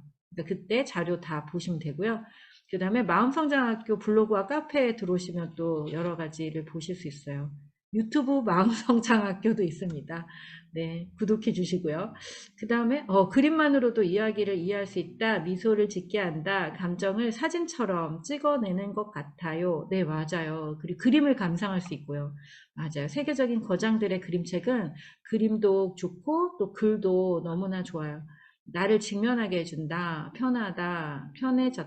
편해져요. 편안해져요. 서로의 입장에서 생각해 볼 수 있는 것 같아요. 네. 그래요. 선생님들 이렇게 막 좋은 이야기를 많이 써주셨어요. 아직 참여하지 않으신 분들도, 네, 우리 집단지성하고 있는 거예요, 지금. 네. 내 마음을 살펴볼 수 있어요. 네. 소통, 공감. 네, 그렇습니다. 그럼 제가 또 이어서 또 해볼게요. 자, 그림책은 그렇게 되게 좋은 그런 장점들을 갖고 있어요. 그래서 그림책의 그 원리, 그림책 치료의 원리를 또 한번 나눠볼게요. 그림책 치료는, 그림책이라는 그 매체 자체가 책이잖아요. 그래서 독서 치료에서 그 어원을 이제 그 독서 치료의 어원을 통해서 그림책 치료를 좀 소개해 드릴게요. 독서 치료는 책 플러스 치료, 비블리온 테라피아, 이렇게 해서 비블리오 테라피라고 하는데, 고대 그리스 알렉산드리아 도서관 현판에 영혼을 치유하는 곳이라고 써 있었대요. 도서관이라고 안 써 있고 영혼을 치유하는 곳 이렇게 써 있었대요. 그 말은 뭐냐면 책이라는 매체가 그냥 읽기만 해도 영혼이 치유된다는 거예요. 우리 선생님들 중에 이런 질문을 많이 하세요. 저는 심리를 잘 모르고 저는 코칭도 잘 못하는데 그런데 어떻게 그림책으로 사람의 마음을 치유할 수 있을까요? 그게 가능할까요? 라고 하는데 우리가 걱정하지 않아도 되는 거는 바로 그림책이라고 하는 그 책이라는 그 매체가 가지고 있는 힘이에요. 책의 힘. 그래서 좋은 책을 선정해서 그것을 안내하는 것만으로도 그 사람들은 거기서 자기에게 필요한 것들을 다 찾아요. 그래서 내가 치료하는 게 아니라 그들이 알아서 좋은 관계, 이 안전한 그 관계만 만들어 놓으면 안전한 공간? 네, 서로가 서로의 이야기를 할 수 있는 안전한 공간만 만드시면 그림책이 그 일을 모두 담당합니다. 그림책 심리 코칭의 과정은요, 먼저 누구를 만나야 할지, 아까 제가 초등학교 아이를 만난 것도 얘기했고, 또 성인 여성과 나눈 것도 얘기했어요. 그래서 준비 단계, 누구랑 나누지? 그래서 준비 그 단계, 내가 만날 사람이 누구지? 이런 거. 그 다음에 이제 자료를 선택해서 자료를 소개하는 이런 단계로 구성이 되고요. 그 다음에 그림책 심리 코칭 프로그램을 구성하는 5가지 질문인데요. 그림책 심리 코칭 할 때 대상, 도움을 주려고 하는 대상은 누구고 참여자 수는 얼마나 되는가, 목표 설정, 이 프로그램은 참여자에게 어떤 유익을 줄까, 그리고 자료 선정, 참여자의 연령과 개인적인 문제를 고려한 그림책과 자료는 무엇이지, 그리고 독서 활동, 그림책을 읽고 어떤 활동을 할까, 자신을 돌아보고 삶에 적용할 기회를 주는 활동은 무엇인가? 자, 그다음 평가. 참여자들을 위한 목표가 달성되었는가? 만약 심리적 어려움이 있는 참여자가 있다면 심리치료나 심리요법을 받을 수 있게 안내한다. 실제로 그 아까 괴물 그린 친구들, 그 집단에 있는 또 다른 어떤 친구는 저와 함께 그림책을 읽는 과정에서 개인적인 상담이 필요한 친구가 있었어요. 그래서 그 친구는 다른 상담소에 연결을 해서 그렇게 상담을 받을 수 있게 했어요. 그림책 심리 코칭에서는 그렇게 정말 깊은 어떤 심리적 요법이 필요한 사람까지를 터치하는 것이 아니라 그런 것을 조기에 발견해서 좋은 안내를 이렇게 해줄 수 있는 것까지가 역할이다라고 보시면 되겠습니다. 자, 그 다음에 이제 그림책 심리 코칭을 비롯해서 여러분들이 교육 프로그램을 짜실 때도 참고해 보시면 좋겠어요. 우리가 어떤 교육 프로그램을 짤 때 내 프로그램을 통해서 참여자들의 소통 능력이 증가하는가, 특히나 이렇게 치료, 치유, 뭐 마음 이런 것들이 들어가는 프로그램일 경우에 더더욱 그렇죠. 코칭 프로그램도 저는 그렇다고 생각을 해요. 그래서 프로그램을 통해서 소통 능력이 증가하는가, 또는 또 서로 간의 감정 표현과 조절 능력이 증가하는지, 그리고 그 프로그램을 통해서 참여자들의 자존감이 향상되었는지 이런 것들을 점검해 보시면 좋겠고, 그리고 프로그램들이 이런 것들이 가능해지려면 유기적으로 서로 연결이 되어서 그 처음과 끝이 좋은 것들의 나열이 아닌 처음과 끝이 있는 그래서 그 안에 역동이 경험되는 그런 프로그램으로 구성하실 때 이것들이 모두 가능해질 거다라고 말씀드립니다. 그림책 심리 코칭의 원리인데요. 이게 왜? 네. 네, 그림책 심리 코칭의 원리인데요. 이 다음 책은 여러분들이 이 원리에 따라서 한번 읽어볼게요. 동일식 카타르시스 통찰 그리고 실행, 이것까지가 이제 그림책 심리 코칭의 원리예요. 동일식 카타르시스 통찰은 심리적인 영역이죠. 이거는 프로이드의 정신 역동에 의해서 만들어진 원리예요. 그래서 무언가 우리가 보고 동일시를 느끼는 거죠. 아까는 우리가 감정이입이라는 단어를 사용했는데 그것이 이제 동일시와 거의 동일한 이야기예요. 자, 이제 그림책을 보면서 다음에 읽을 책은 우리가 뽀르퉁한 스핑키라는 책인데요. 바로 이 책인데, 이 책에 보면은 뽀르퉁한 스핑키라는 아이가 나와요. 그걸 보면서 나와 비슷한 등장인물 누구지? 스핑키랑 나랑 뭐가 닮았지? 하면서 자신을 직면하는 그런 시간이 되고, 주인공과 내가 닮았다라고 생각하게 되면 사람들은 카타르시스를 느끼기가 더 쉬워져요. 근데 이 단계에서 동일시가 이루어지지 않으면 카타르시스를 느끼기는 굉장히 어렵죠. 그래서 카타르시스를 느끼면 사람들은 자기 내면에 있는 욕구, 그리고 불안, 심리적인 갈등들이 밖으로 표출되면서 의식화되는 그런 시간들을 맞이하게 되는데, 사실 심리치료나 코칭에서 그 사람이 변화됐어, 성장됐어, 치유가 됐어 라는 말을 다른 말로 하면 그 내면의 깊은 곳에 있었던 상처나 또는 그림자들이 의식화되었다 라고 말할 수가 있어요. 의식화되지 않은 것들은 의식화되지 않은 상처 치료되기가 어려워요. 의식화하는 과정이 이 그림책을 보는 과정 안에서 이루어지고, 그러면서 아하, 내가 그랬구나 하는 아하의 경험을 하게 돼요. 이 아하의 경험을 하면서 지각이 재조직화되는 거죠. 이전에 알고 있었던 것들이 새롭게 알아지고 다시 살게 될 그런 힘을 회복하게 돼요. 그러면 자, 깨달은 것을 삶에 적용하며 이제 실행하게 돼요. 이 실행 부분이 이제 코칭 부분이라고 보시면 돼요. 그래서 저는 그림책을 읽고 이렇게 자연스럽게 책을 읽고 이야기한 다음에 마지막에 코칭 질문들을 통해서 어떻게 실행할 것인지, 어떤 변화를 추구할 것인지까지 안내를 해요. 마음이 머무는 페이지를 만났습니다에는 이와 같은 것들을 안내하는 질문들이 다 들어있어요. 책마다. 그래서 여러분이 활용하실 수 있게 되어 있습니다. 그리고 이제 마음성장 그로우 모델이 있는데, 마음성장학교에는 마음성장 코칭 프로그램과 마음성장 심리 코칭 프로그램이 있고, 그 다음에 그림책 심리 코칭 2급, 1급이 있는데요.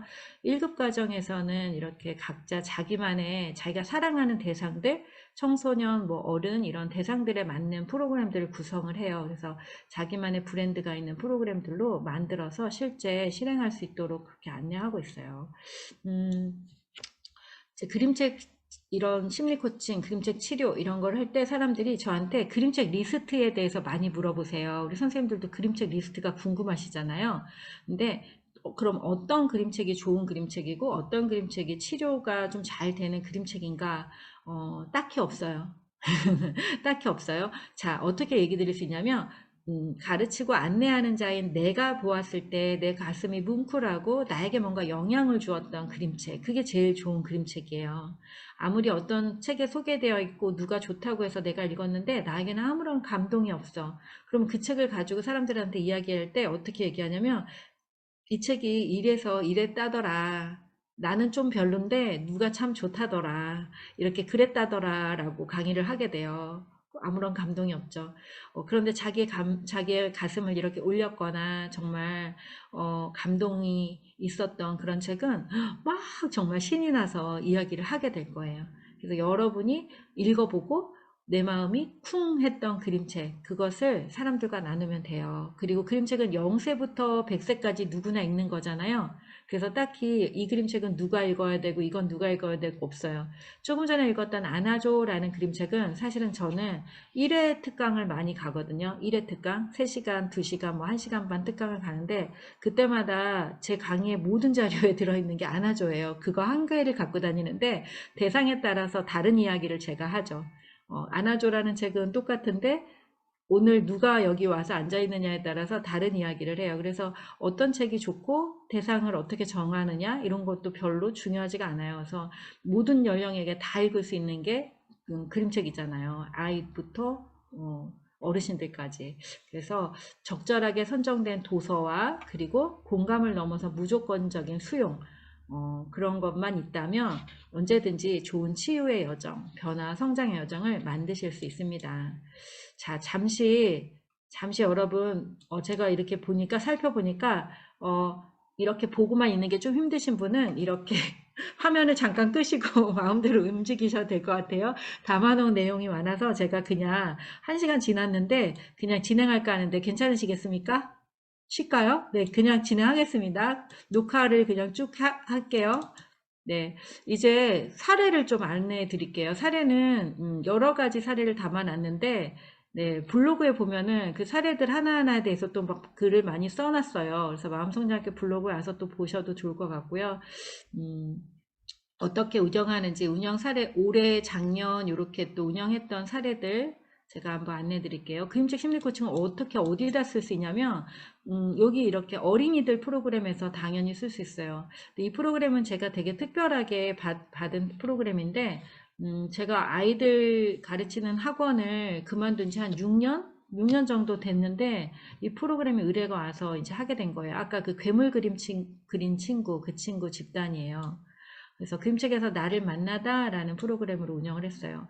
이 친구들이 3학년, 4학년이었기 때문에 3학년, 4학년은 10살, 인생에서 뭔가를 알만한 나이, 10년을 살았기 때문에요. 인생을 참 많이 알아요, 이 친구들이. 그래서 엄마로부터 첫 번째 분리가 시작되는 그런 나이여서 생각하고 결정하고 표현할 수 있는 그런 나를 만나는 시간들로 꾸며서 운영을 했습니다.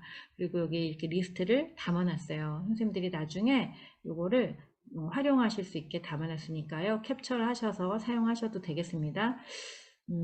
그리고 이게 이런 책들이에요. 이렇게. 네. 저는 첫 번째 시간에 틀려도 괜찮아 라는 책을 많이 해요. 청소년 어린이들 프로그램에. 왜냐면 이 책에는 처음부터 끝까지 이렇게 읽다 보면은 아이들이 이 수업은 틀려도 괜찮은 거구나. 이 수업은 마음을 표현하면 되는구나. 저 선생님은 참 좋은 선생님이구나 라는 메시지가 이 책에 다 들어있어요. 그래서 저는 이 책을 많이 읽고 그리고 여기 이렇게 보시면 우리 마음성장학교 우리 선생님들이 읽는 책이랑 막 중복되어 있는 것도 있고 그래요. 그리고 요거는 그 같은 이제 초등학생 아이들에게 두 번째 해에 했던 프로그램이에요. 이렇게 두 번째 거는 여기는 조금 더 그림만 있고 글씨가 별로 없는 책이에요. 여기서 이 프레드릭이라는 책을 읽던 날, 프레드릭이라는 이 책에는 들쥐가 나오는데, 이 들쥐 친구들이 모두 다, 양식을 모아요. 막 여름과 가을에 양식을 모으는데, 이 프레드릭은 일을 안 해요. 그냥 혼자 앉아가지고 여기 바위에 이렇게 앉아서 하늘을 보기도 하고 나뭇잎을 보기도 하면서 나는 색깔을 모으고 있어 막 이렇게 하고 있어요. 친구들이 프레드릭 너 뭐해? 그러면 난 색깔을 모으고 있어. 또 지나가다 너 뭐해? 그러면 나는 바람을 느끼고 있어 뭐 이런 거예요.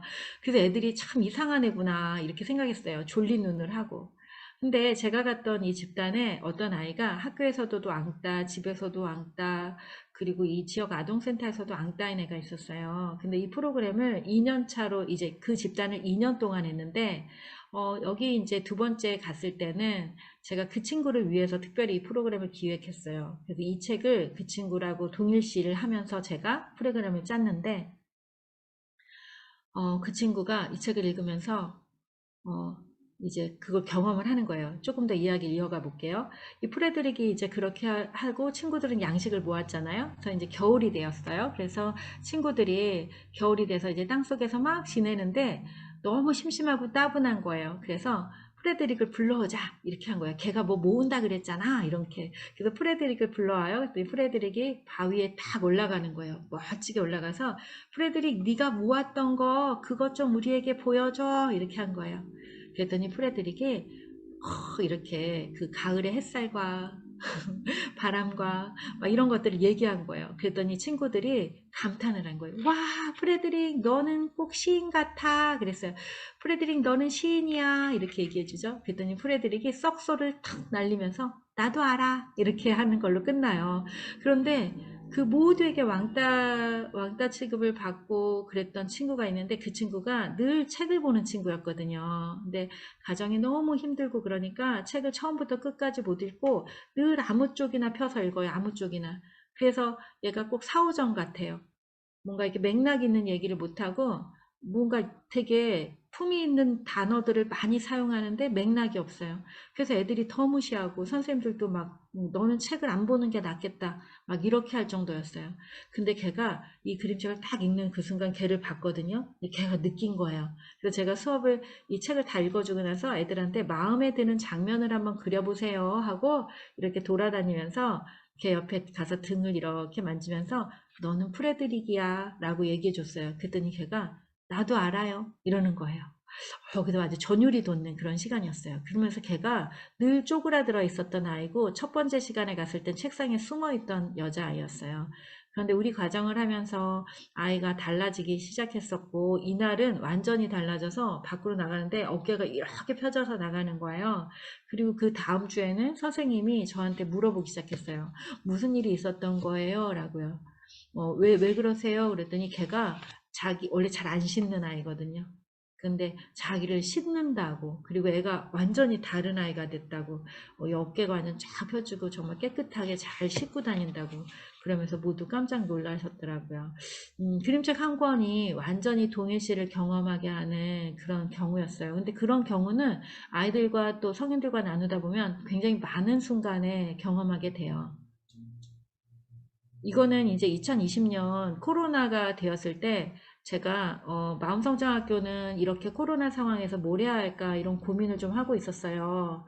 마음성장학교는 그 사랑과 존중의 리더십을 전하는 그런 프로젝트들을 진행해야겠구나. 이렇게 이제 개인적으로 마음성장학교의 비전을 선포했어요. 근데 그때 딱 전화를 받았어요.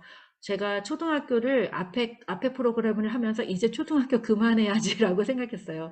그걸까 6년 만에 처음 했던 것이면서 또 우리 선생님들에게 되게 좋은 자료를 줄 수 있어서 제가 가긴 했는데 많이 힘들었거든요, 하면서. 몸이 그때 또 안 좋고 그래서 힘들었는데 이때 또 초등학교 프로그램이 온 거예요. 근데 제가 이렇게 얘기를 했어요. 저희 마음성장학교는 사랑과 존중의 리더십을 가지고 교사, 강사, 상담사들을 안내하는 그런 프로그램을 한다. 그랬더니 이 처음에 초등학교에 대한 문의가 왔었는데 제가 그런 비전을 이야기했더니 그러면 인천교육지원청에 있는 초중고등학교 사서 선생님들에 대한 프로그램과 그 다음에 초중고등학교 아이들의 그 4주 동안의 프로그램들을 다 맡아달라고 했어요. 그래서 제가 아이들을 위한 그 워크북을 제작하고 그리고 이 워크북으로 이후에 우리 마음성장학교 안에서 7차까지 이 워크북을 이제 나누는 시간을 가졌어요. 그 나누는 건 뭐냐면 저는 초등학교 수업을 한다기보다 초등학교 선생님들과 강사님들 이런 분들을 이제 안내하고 있는데 그분들에게 제가 가서 어떻게 했고 그것이 어떻게 좋은 이제 영향을 주었는지에 대해서 나누는 그런 워크북을 했어요. 선생님들도 그렇게 하시면 좋겠고요.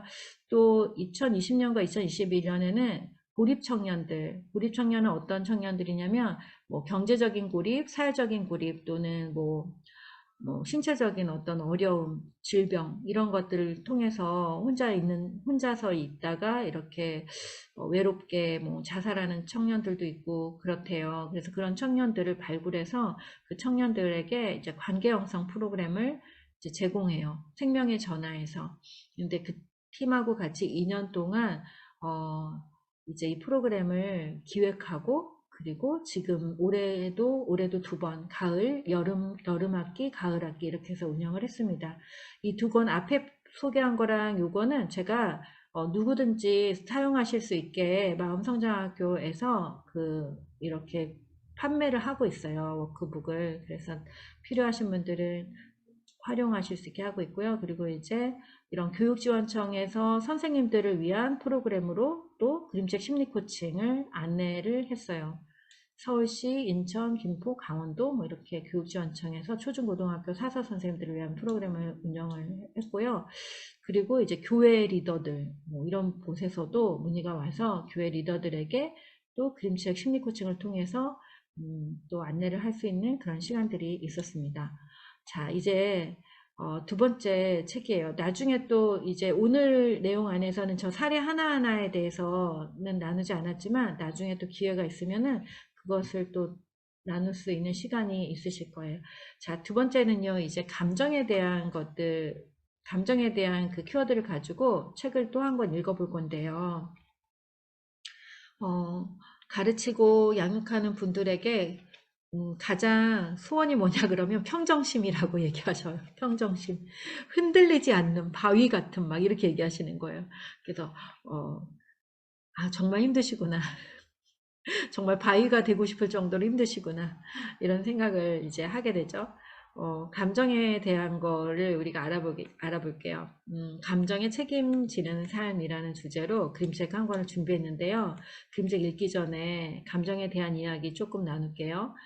우리가 감정에는 좋은 감정, 나쁜 감정, 긍정적인 감정, 부정적인 감정 이렇게 이제 얘기하기도 하는데 사실은 우리가 긍정적이다라고 하는 감정은 우리가 욕구가 충족되었을 때 우리 안에 욕구가 충분히 충족되었을 때는 우리가 모두 다 이와 같은 감정을 느끼죠. 배도 부르고 편안하고 경제적으로도 안정이 돼 있고 몸도 건강할 때 관계가 또 좋을 때 우리는 다 이와 같은 감정을 느껴요. 그런데 우리가 뭔가 외롭고 경제적으로도 어렵고 그리고 관계도 어렵고 또 몸도 아프고 막 이러면 모두 다 누구라도 아무리 성격이 좋은 사람도 다 이쪽에 있는 감정을 느끼죠. 두렵고 외롭고 화가 나죠. 자, 그래서 감정을 우리가 표현할 때는 좋은 감정, 나쁜 감정이 아니라 욕구가 충족된 감정, 욕구가 충족되지 않았을 때 감정이라고 얘기하면은 훨씬 더 자기가 자기를 잘 돌볼 수가 있어요. 욕구가 충족되지 않았으니까 이러면 안 돼. 이게 아니고 뭐죠? 나한테 지금 필요한 게 뭐지? 내가 지금 좀 두렵구나. 좀 안전한 곳에서 누군가의 도움을 좀 받아야겠어. 뭐 이런 어떤 내가 뭐가 필요한지에 대해서 금세 알아차릴 수가 있어요. 그래서 어쩌면 이 2개의 감정 중에 더 고마운 감정은 바로 이 까만 쪽에 있는 감정들이 나에게 지금 필요한 게 뭐야 라고 알려주는 고마운 감정들이다 라고 생각하시면 되세요. 이 문장을 기억해 놓으셨으면 좋겠어요. 모든 감정은 옳다. 모든 감정은 옳다. 그래서 자기 스스로 자기를 자책하지 않고 나한테 지금 필요한 게 뭐지? 이렇게 하다 보면 우리 주변에 있는 사람들이 이러한 모습들을 보일 때도 반응하지 않고 뭐가 필요한 거야? 라고 얘기해 줄 수 있게 된답니다. 2번째 책에서는 제가 이 코칭 철학, 감정도 감정이지만 코칭 철학을 여러분 이 코칭 철학, 코칭 배우신 분들 여기 계시죠? 자, 코칭 철학은 모든 사람은 온전하고 해답을 내부에 가지고 있고 창의적인 존재다 이렇게 말하고 있는데 오늘 나오는 이 주인공의 모습을 보면서 여러분이 부모라면 과연 어떻게 이 아이를 코칭할 수 있을지 코칭 철학을 가지고 그 아이를 대할 수 있을지를 한번 느껴보시면 좋겠어요. 포르퉁한 스핑키라는 책인데요. 여기 보면은 스핑키 얼굴 표정을 이렇게 보면은 스핑키가 지금 어떤 상태인지를 볼 수 있어요. 뿌르퉁한 스핑키에서 얘가 지금 뿌르퉁한 거예요. 네, 이 책도 역시 이렇게 얼굴 표정을 따라하면서 읽어보면 참 좋습니다. 근데 책이 길어서 제가 이렇게 설명으로 읽어드릴게요. 이거는 뿌르퉁한 스핑키. 자, 누나고요. 그 다음에 형아예요. 뭔가 사이가 지금 안 좋죠? 그래서 아빠한테 갔는데 아빠가 막 손가락질하면서 뭐라 뭐라 해요. 그래서 스핑키는 많이 섭섭한 얼굴이에요. 무슨 아빠가 저래? 이런 얼굴이에요. 자, 그래서 화가 나서 씩씩거리면서 밖으로 나갔어요. 그리고 풀밭에 엎드렸어요. 자, 그리고 이렇게 얘기해요. 스핑키는 씩씩거리면서 집에서 나와 풀밭에 배를 깔고 엎드렸습니다. 스핑키는 코앞에 피어있는 민들레도 보이지 않았습니다. 그만큼 화가 났거든요. 우리 식구는 모두 머저리야. 말로는 날 사랑한다고 하면서 순 엉터리야. 비록 엄마는 안 그렇지만. 누나가 와서 알랑알랑거려요. 스핑키 대장님 이래도 스핑키는 끄떡하지 않았어요. 지금 와서 그런다고 내가 넘어갈 것 같아 이러고 있는 거예요. 형아가 와도 이렇게 화가 나 있어요. 그리고 나무 위에 올라가 버렸어요. 엄마 아빠가 이렇게 걱정이 많이 해요. 그래도 스핑키는 계속 화가 났어요. 집에 마당에 이렇게 해먹에 올라가가지고 이렇게 있는데 그때 엄마가 와서 이제 입을 맞춰요. 아침에 나왔는데 어둑어둑해졌어요. 어둑어둑해질 무렵 엄마가 나왔습니다. 엄마는 스핑키에게 몇 번씩 입을 맞추면서 정말로 스핑키를 사랑한다고 말했습니다. 스핑키가 태어나던 그 순간부터 아니 그 이전부터 사랑했노라고 말했습니다. 그리고 나서 엄마는 스핑키에게 담요를 덮어주고 또 한 번 뽀뽀를 했습니다. 그건 가짜 뽀뽀가 아니었습니다. 하지만 스핑키는 돌처럼 뻣뻣하게 누워 있었습니다. 때늦은 뽀뽀 따위에 마음이 흔들릴 스핑키가 아니었거든요. 다음날 아침, 스핑키는 그 해먹에서 하룻밤을 지낸 거예요. 그리고 다음날 아침, 아빠가 일터에 나갈 때 스핑키는 아무도 못 보게 숨어 있었습니다. 그런데 아빠가 그냥 가요. 그러자 스핑키가 2초쯤 뒤에 뒷곁에서 나와 석유깡통을 발로 뻥 차며 으르렁거렸습니다. 무슨 아빠가 저래? 애가 하룻밤 안 들어왔으면 우리 스핑키 어딨지 하고 찾아야 되는데 해먹이 없는데 아빠가 찾지도 않고 그냥 가버렸어요. 그래서 스핑키가 화가 났어요. 자, 12시쯤에 엄마가 음식을 챙겨왔어요. 이 엄마 얼굴 좀 보세요. 엄마는 계속 이런 얼굴이에요. 아까 누워서 뽀뽀할 때도 그렇고. 자, 엄마가 여기다 갖고 왔는데 스핑키가 먹고 싶은 토마토 수프 아스파라거스는 먹지도 않고 도넛과 포도만 먹었어요. 그런데 스핑키가 여기저기 다닐 때 누나랑 형이 졸졸졸 따라다녀요. 또 때로는 그냥 놔두기도 하고.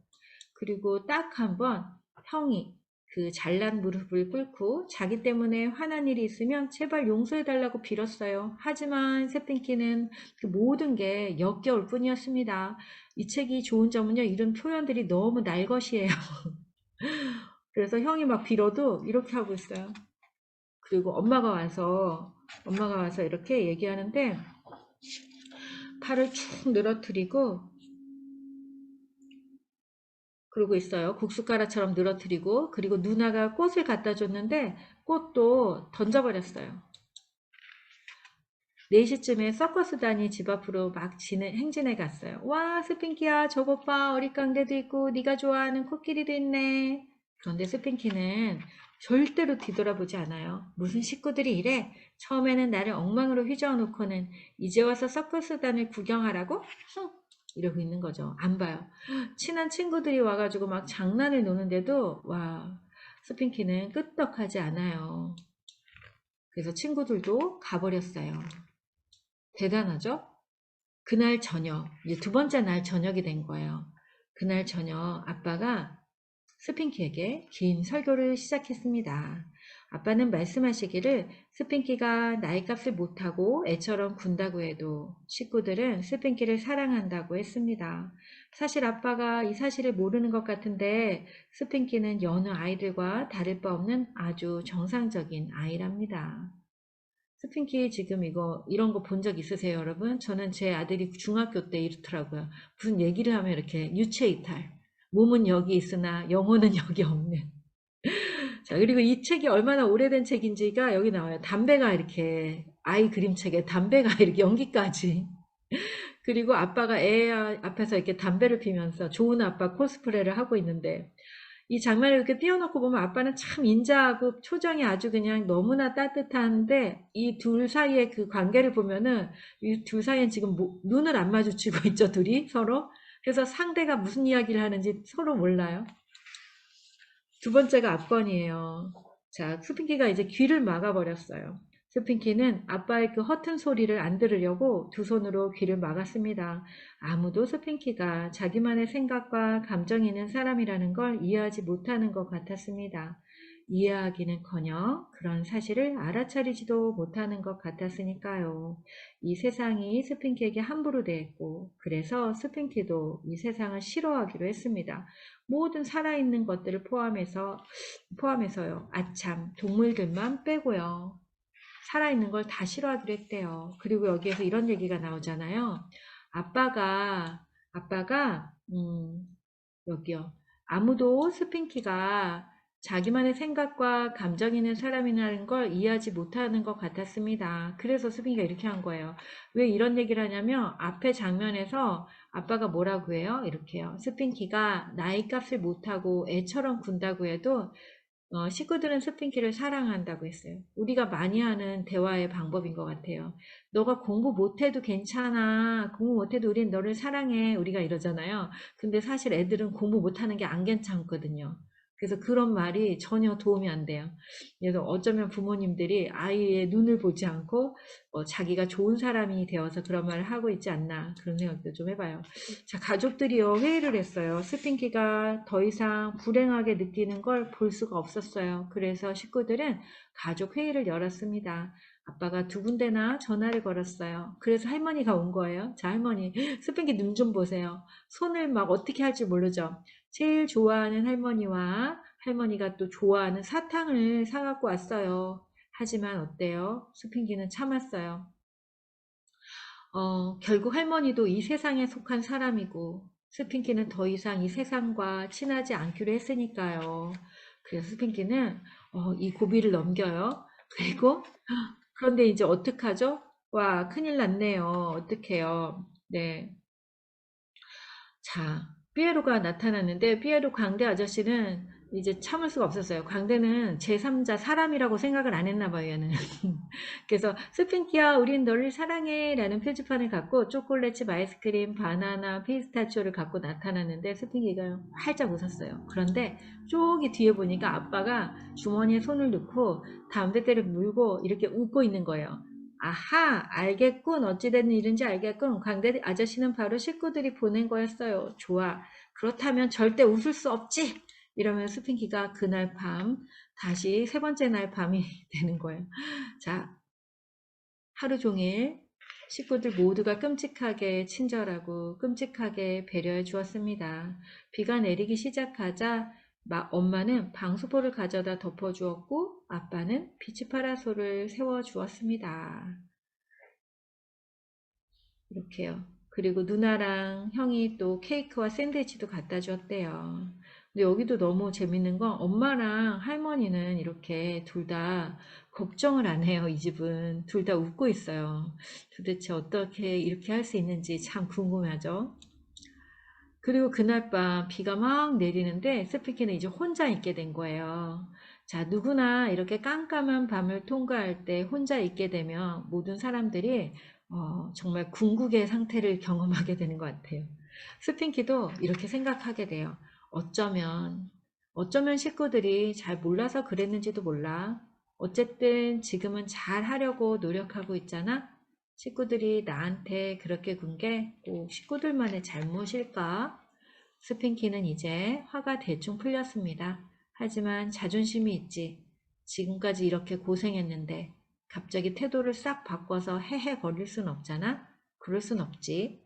스핑키는 어떻게 하면 화를 풀면서도 웃음꼴이 되지 않을까 밤새도록 고민했습니다. 그러다가 식구들을 깜짝 놀래주기로 했습니다.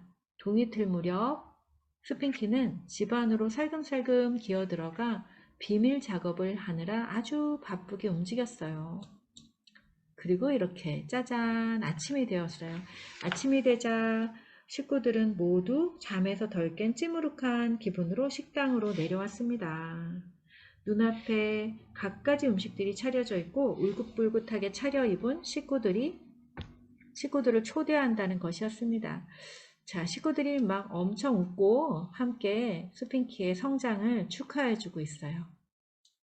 그리고 스핑키는 이렇게 착한 아이가 되었어요. 아까 그 뿔나고 성난 아이가 아닌 완전히 다른 아이가 되었어요. 그날부터 식구들은 스핑키에게 훨씬 더 세심하게 배려해 주었습니다. 그게 그리 오래 못 가는 게 탈이지만. 자, 욕구가 충족된 사람과 욕구가 충족되지 않은 사람의 모습을 우리는 이 책을 통해 볼 수 있어요. 스핑키가 뭔가 존중에 대한 욕구, 또 자기 자신의 어떤 감정이 받아들여지지 않는 그런 가족들에게 자기의 욕구를 표현할 때, 욕구가 충족되지 않았을 때 얼굴 한번 보실래요? 계속 이런 얼굴인데, 욕구가 완전히 충족되었을 때 스핑키는 얼굴이 완전 바뀌어요. 모든 인간들이 이렇게 바뀐답니다. 아까 그림책이 가진 힘 중에 가장 강력한 게 메타포의 힘이라고 제가 말씀을 드렸어요. 그래서 우리가 자기 자신을 볼 때, 또 우리 아이들을 볼 때, 너는 왜 맨날 그렇게 화를 내? 이게 아니라 그 아이는 뭔가 지금 많이 부족하고 무언가가 지금 채워지지 않고 있다라고 보시면 돼요. 남편이 혹시 계속 화를 내고 있다면 무언가 채워지지 않는 것이 있기 때문이겠죠. 그래서 무언가가 충분히 채워진 사람의 얼굴은 이렇게 편안한 얼굴, 이렇게 착한 얼굴이 된다는 거를 또 그림책을 보면서 또 알 수가 있습니다. 저는 제 아이가 그 중학교 때 문을 닫고 들어갔고, 그리고 이러고 있었어요. 화가 나 있었고, 엄마한테도 화가 나 있었고, 아빠한테도 화가 나 있었고, 이 세상 모두에게도 화가 나 있었어요. 그래서 도대체 그 아이의 마음의 문을 열 방도가 없었어요.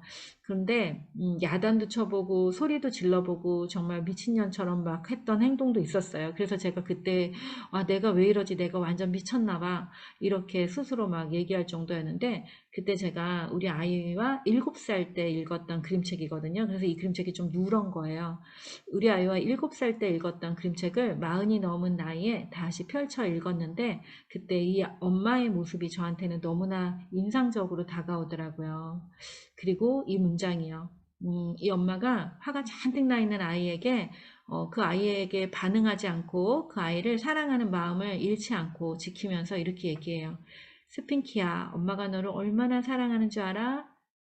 네가 태어나던 그 순간부터, 아니 그 이전부터 사랑했단다 라고 이야기를 해줘요. 그러자 스핑키는 화가 난 것을 풀 수는 없지만 그 뽀뽀가 가짜 뽀뽀가 아니라는 거, 진짜 뽀뽀라는 거를 알죠. 그리고 그 뽀뽀가 진짜라는 걸 알았기 때문에 어쩌면 그래서 화를 2박 3일 동안 더 낼 수 있었던 건 아닌가 하는 생각이 들어요. 그래서 우리 아이가 지금 성장의 어떤 성장통을 겪고 있거나 또는 가정의 어떤 어려움 때문에 또는 친구 사이의 어떤 관계 어려움이나 또는 그 밖에 어떤 이유 때문에 잠시 혼자만의 시간이 필요하거나 이렇게 화가 나 있는 시간이 필요할 때가 있어요. 우리들도 그렇기도 하죠. 그럴 때는 그 사람들에게 반응하기보다는 그들을 믿어주는 마음, 사랑해주는 마음을 가지고 곁에서 기다려주는, 바라봐주는 그런 사랑이 필요한 것 같아요. 그래서 저는 이거를 이렇게 눈으로 찰칵 찍어서 가슴에 저장하고, 나는 우리 애가 아무리 화를 내고 정말 납득이 안 되는 행동을 해도 내가 엄마라는 거를 잊어버리지 말아야지. 그리고 내가 그 아이를 사랑한다는 마음을 끝끝내 포기하지 말아야지라는 마음을 가지고 그 아들과의 관계를 잘 지킬 수 있었어요. 네, 지금도 우리 아들은 군대를 갔다 온 대학생인데 집에만 오면은 정말 앵애앵애 하고 있습니다. 제가 너무 일을 많이 한 엄마여가지고 그 아이에게 아주 어렸을 때 줘야 될 걸 많이 못 줬던 것 같아요. 그래서 집에만 오면 아직도 앵앵앵애 하고 있어서 제가 오구 우리 아들이 왔다요 이렇게 하고 있습니다. 제가 네, 여러분도 그렇게 하세요. 자, 이 책에 이제 써놓은 거예요. 마음이 머무는 페이지에 모든 감정에는 다 그럴 만한 이유가 있다. 자신의 감정에 정직하게 반응하고 책임질 수 있을 때 우리는 이전보다 훨씬 강해진다. 그리고 아주 자연스럽게 본래의 나를 회복한다. 아까 이제 아들 이야기만 했는데 사실은 저는 이 스핑키를 보면서 감정을 책임져야 되는 게 뭔지를 배웠어요. 오랫동안 다른 사람을 가르치는 삶을 살다 보니까 저는 지금 한 30년 넘게 이제 유치원 선생님부터 시작해서 초중 고등학교 아이들을 가르치고 그리고 지금은 또 성인들을 가르친 지 이제 10년이 이제 지나고 있는데, 이렇게 한 30년 넘게 사람들과 소통하고 가르치고 하면서, 이 10년 동안은 마음에 대한 공부를 하고, 그리고 이제 성인들과 함께 하면서 이제 제가 전혀 다른 삶을 살고 있지만, 40살 전까지의 삶을 돌아볼 때, 와, 내가 내 감정의 주인으로 살고 있지 못했구나. 내가 단 한 번도 내 감정을 돌아보거나 다독이거나, 내가 어떤 마음인지조차 신경 쓸 그럴 겨를도 없이 달려왔구나라는 것을 알고 이걸 어떻게 해야지 되는 건지 몰랐을 때 이 스핑키를 보면서 아, 바로 저거구나. 뭔가 지켜야 할 마음이 있으면 저렇게 2박 3일이라도 아무리 좋은 것들이 와서 유혹을 해도 저 정도는 돼야 되는 거야. 저 정도의 내공은 있어야 되는 거야. 이런 거를 저는 좀 배우게 되더라고요. 그래서 뭐 고집쟁이가 되자 이거는 아니고요. 우리가 무언가를 지켜야 할 때 또 자기에게 중요한 가치들이나 그리고 자신의 감정이 정말 상했을 때 그것에 대해서 정직하게 반응하고 그리고 책임지라는 건 그 감정을 이렇게 화를 낸다거나 또는 투정을 부리거나 이렇게 지금 뿌르퉁하게 있는 상태로 인해서 벌어질 일들이 있잖아요. 거기에 대한 책임이겠죠. 네, 스핑키는 사탕을 먹을 수 없었고 그리고 밖에서 자야 했고 하지만 그런 걸 다 감수했어요. 그러자 다른 가족들로부터 그 성장을 인정받을 수 있었고 그리고 이제 존중받을 수 있는 기회가 더 많아졌겠지요. 자, 여러분도 어떤 감정을 지키고 싶으신지 그리고 감정의 주인으로 살고 싶으신지 한번 돌아보시는 시간이 되셨으면 합니다. 또 하나는 여러분 사이의 관계 중에 누군가 뿌르퉁한 사람이 있지 않은지. 네, 저는 제가 이걸 읽을 40살 그때는 우리 남편도 뿌르퉁, 저도 뿌르퉁, 우리 아이도 뿌르퉁, 온 가족이 뿌르퉁한 상태에서 이 책을 읽고 그 해법을 찾을 수 있었던 책입니다. 자, 이제 제가 오늘 나누려고 했던 것들은, 이거 되게 오랫동안 할 줄 알았더니 두 번째 그림책을 막 휘리릭 읽었더니 어느새 빨리 왔네요. 자, 오늘 제가 두 개의 키워드를 말씀드렸어요. 존중하고 감정이에요. 저는 마음 성장의 여정에서 가장 중요한 두 가지를 고르라면 바로 존중, 자기 자신에 대한 존중, 자신과 만나는 모든 타인에 대한 존중, 그리고 마음, 그 감정을 알아차리는 거예요.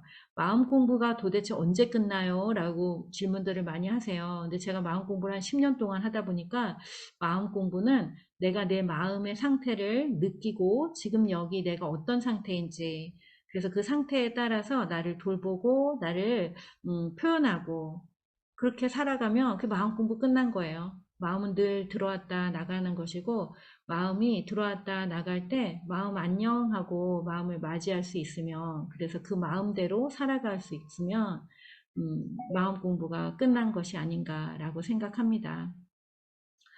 여러분은 지금 살아가고 있는 삶에서 어떤 역할들을 담당하고 계시죠? 네, 저기 이쁜이가 등장했네요. 우리 김보영 선생님 그 화면에. 자, 네, 누군가의 엄마이기도 하고 또는 아내이기도 하고 또는 뭐 선생님이시거나 또 그 밖에 뭐 어떤 역할들을 맡고 계시잖아요. 저는 그 1년에 한 권씩 이렇게 책을 냈어요. 그리고 작년하고 올해는 계속 이제 마음성장학교의 프로그램을 이렇게 새롭게 하고 있거든요. 내년에 2022년에는 마음성장학교가 한국코치협회에 이제 인증 프로그램을 운영하는 KPC까지 이렇게 양성하는 기관으로 성장하기 위해서 올해는 진짜 꼬박 1년을 프로그램을 이제 다시 새롭게 하는 시간에다가 사용했는데요. 그거는 제가 세상에 그 사랑과 지혜를 전하는 그 리더들, 그들에게 그림책이라는 도구를 그냥 그림책 되게 좋아요, 힐링의 도구예요 해서 그냥 모여서 이야기하는 도구로 안내하는 것이 아니라 그걸 통해서 많은 부가가치도 창출하시고 그리고 부가가치가 이게 돈을 많이 버시라는 거예요.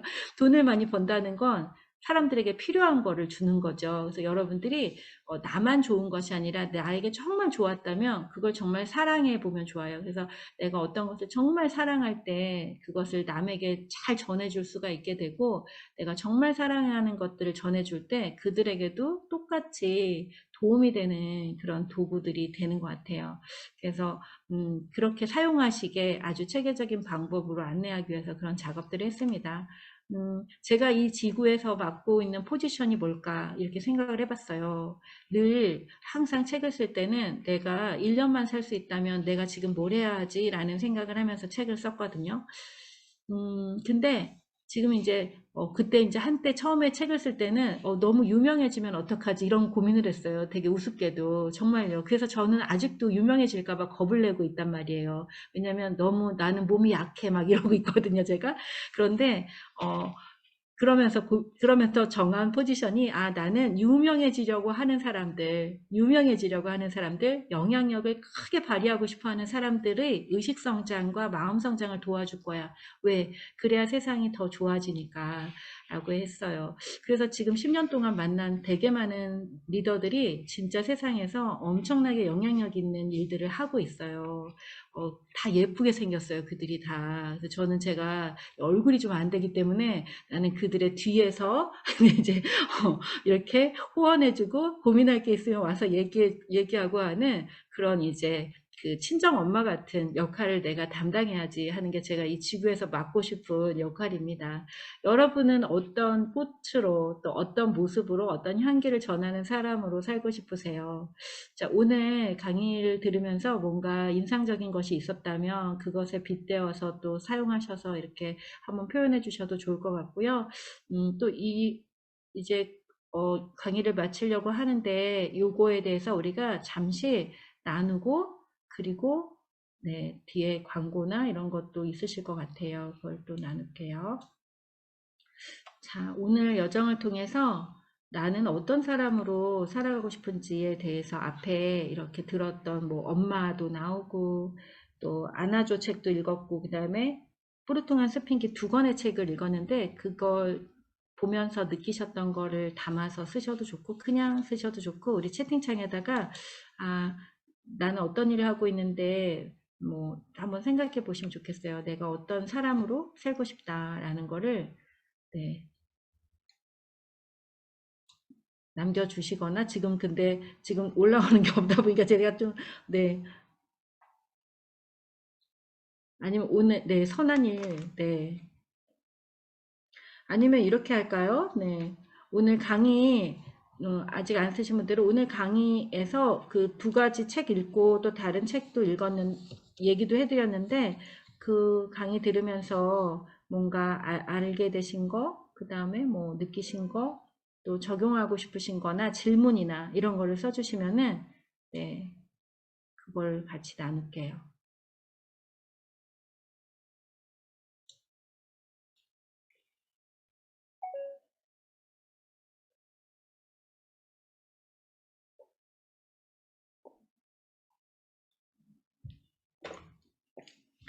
네, 윤미숙 선생님, 네, 감사해요. 근데 뭐가 좋았는지를 써주셔야 정말 뭐가 좋은지 저도 배울 수가 있어요. 강의는 늘 우리가 이렇게 동반성장. 그래서 어떤 점이 좋으셨는지 또는 질문 이런 거 써주시면은 제가 지금 나누겠습니다.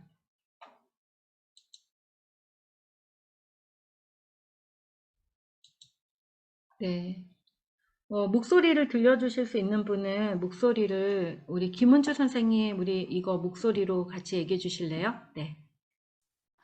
네, 제가 의사소통 관련해서 평소에 강의를 많이 하면서 경청에 대한 의미를 많이 강조하는 편이었는데, 안아줘도 아는 동화책이었는데, 우리 대표님께서 이렇게 짚어주시는 부분을 곰곰이 생각해 보니까 정말 그동안은 나 편하자고 상대방을 배려한다고 그런 나 혼자만의 착각이었던 것 같아요.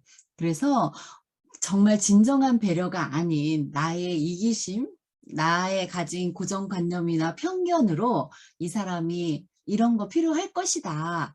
이렇게 그동안 뭔 결정을 내려서 행동한 게 아니었나 해서 다시 한번 진정한 경청의 의미에 대해서 생각해 보는 시간이어서 이 안아줘라는 책을 도서관에서 빌려서 다시 한번 음미하면서 읽어야겠다는 생각이 들었습니다. 감사합니다.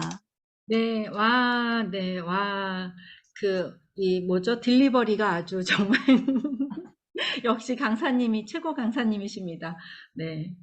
아, 그래요. 다시 읽으시면 아마 또 우리 김은주 선생님만의 또 특별한 어떤 또 지점이 또 보이실 것 같아요. 그죠? 네, 감사하고, 그 다음에 우리 김혜진 선생님 어디 계실까요? 네, 제가 읽을까요? 어디 계시나? 네, 김혜진 선생님 얘기해 주실 수 있으세요? 네.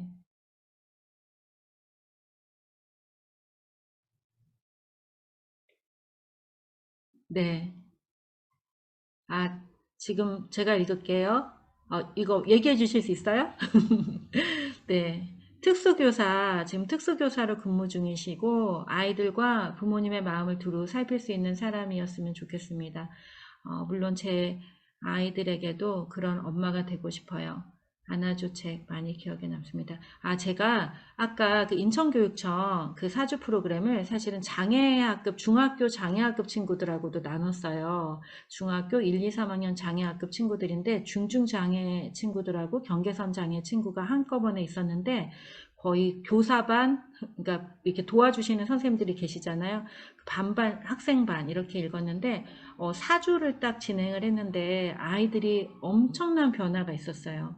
선생님 말로는 우리 아이들이 1시간을 앉아서 하기가 어렵다라고 했는데 우리는 그때 2시간을 했거든요, 아이들과. 그러니까 35분씩 2시간이어봤자 1시간 조금 넘는 시간이지만 어쨌든 그 시간을 집중을 못한다고 하는 아이들이었는데 제가 했던 방식은 그냥 이렇게 존재 경청, 모든 시간에 모든 아이들, 거기 애들의 10명 정도 이렇게 참여했는데 모든 아이들에게 눈을 맞추고 그리고 한 명 한 명이 했던 것들에 대해서 의미 있게 환영해주고 축하해주는 그런 시간들을 가졌는데 아이들이 존재가 되게 많이 회복되고 그리고 마지막 시간엔 저에게 막 엄청난 선물과 막 축하의 글씨를 못 쓰거든요, 걔네들이. 근데 그거를 남의 손을 빌려서 그렇게 해주고 그런 일이 있었어요. 그거는 저희 그 마음성장학교에서 하는 워크북 세미나에서 또 이제 구체적으로 나눠드리는 부분이에요. 그래서 아까 말씀드린 존재 경청 그리고 그때 이제 포인트 하나를 더 말씀드리면 아이들 그 장애학급에 갔더니 아이들에게 너무 그 유아에게 사용하는 단어들을 계속 사용하고 계셨어요. 그 아이들의 그 지능이 낮으니까 그럴 수밖에 없기도 한데,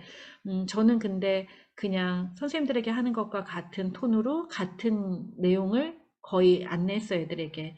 이런 것들은 뭐고, 뭐, 존중한다, 이런 단어들 다 그냥 사용하고. 근데 아이들이 인류가 이렇게 오랫동안 써온 단어들 중에 의식이 높은 단어들이 있잖아요. 사랑과 존중과 기쁨과 이런 단어들을 많이 사용할수록 그 존재가 정말 빨리 회복되는구나. 이거를 제가 정말 확실하게 경험을 했습니다.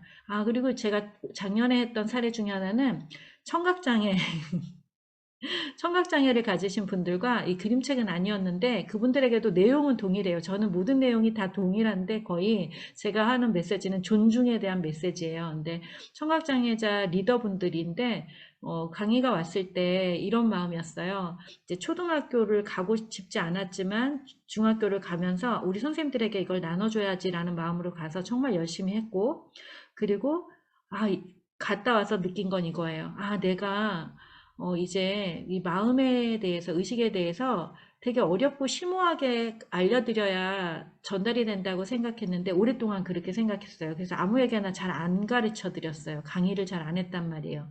마음성장학교 심리코칭 같은 경우는 정말 특별한 사람들과만 나눴었는데 그림책 심리코칭을 만든 다음부터는 이제 되게 다양한 사람들을 만나게 되었죠.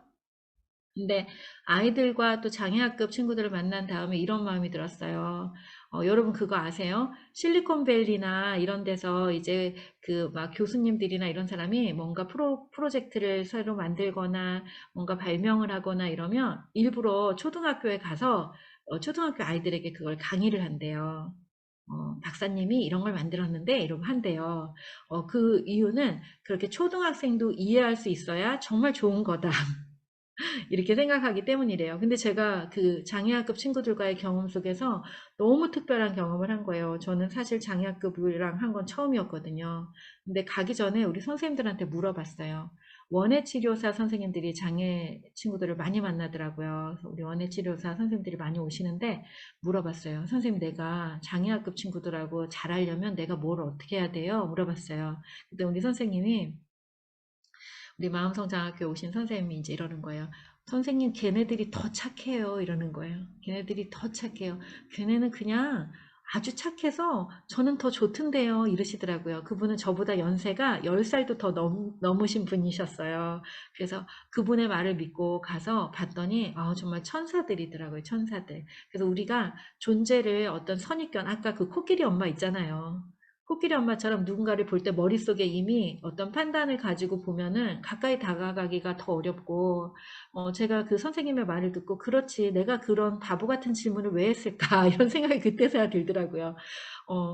가서 그냥 아이들하고 막 하이파이브도 하고, 막 농담도 하고 하면서 그냥 친구하고 하듯이 그렇게 했는데, 아이들이 저를 너무 좋아하는 거예요. 쉬지도 않는 거예요, 얘네들이. 그래서 우리가 정말 좋은 경험을 했습니다. 제가 더 좋은 경험을 했죠. 그리고 나서 저는 나는 이제 마음에 대해서, 마음 성장과 의식 성장에 대해서 누구라도 이 세상에 존재하는 모든 사람 누구에게라도 아주 쉽게 알려줄 수 있는 사람이 된 것 같아. 그런 스스로에 대한 뿌듯함을 얻게 되었어요. 그런데 딱 전화가 온 거예요. 이어서 저희는 이제 전화가 아니라 문자가 왔어요. 청각장애인이니까 전화를 걸 수가 없었던 거예요. 그래서 이제 문자로 계속 소통을 했는데 이 사람은 전화를 안 하네 라고 생각을 했는데 나중에 알고 봤더니 그 담당자도 청각장애인이었더라고요. 그래서 가가지고 이제 강의를 했는데 그때 요만큼도 두려움이 없이 저희는 청각장애인인데 이런 강의를 해주세요 그러는데 제가 드는 생각이 뭐였냐면 아싸, 난 이제 청각장애인에게도 내가 전하고 싶은 메시지를 전한다 이렇게. 근데 또 BTS도 또 청각장애인을 위한 노래를 만들었잖아요. 이렇게 퍼미션 투 댄스. 그래서 얼마나 제가 BTS 팬이거든요. 그래서 얼마나 더 뿌듯했는지 몰라요. 얘네들도 나랑 똑같은 그런 걸 했네 이렇게 해가지고. 그래서 여러분도 대상을 가리지 않고 여러분이 필요한 곳이라면 어떤 사람들에게 내가 어떤 불편함이 있는 사람을 만나는데 라는 생각을 버리고 그냥 어떤 하나의 존재, 잘 살고 싶고 행복하고 싶고 편안하고 싶어 하는 어떤 한 사람, 그런 사람을 만난다라고 생각하면 많은 것들이 달라지더라고요. 사람 다 똑같으니까요. 그동안 정말 많이 써주셨네요. 네, 그 다음에 임태원 선생님, 네, 엄태원 선생님, 네, 얘기해 주세요. 선생님 목소리가 더 듣고 싶으네요.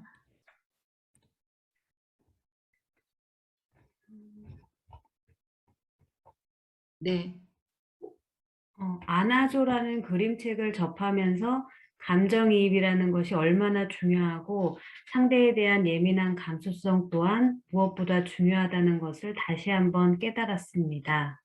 라고 네. 적었는데 그 안아줘 그림책을 저는 처음 지금 접했어요. 네.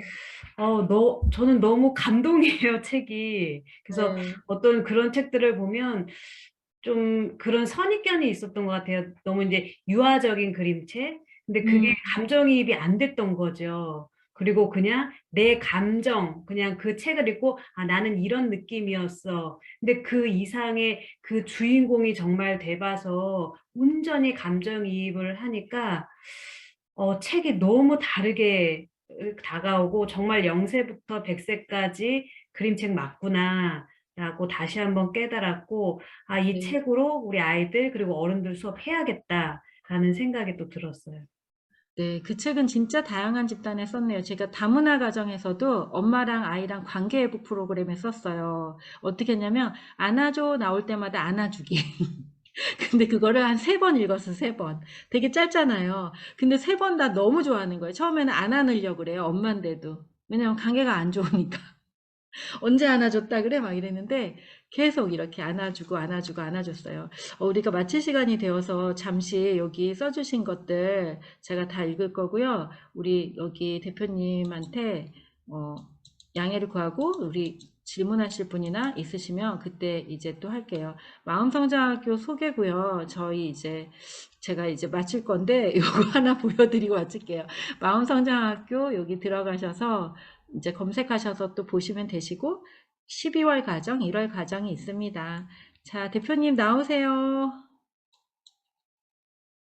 네, 코치님, 네. 네네. 2시간 이렇게 꽉 채워가지고, 예, 꽉 그러게요. 채워서, 너무, 네.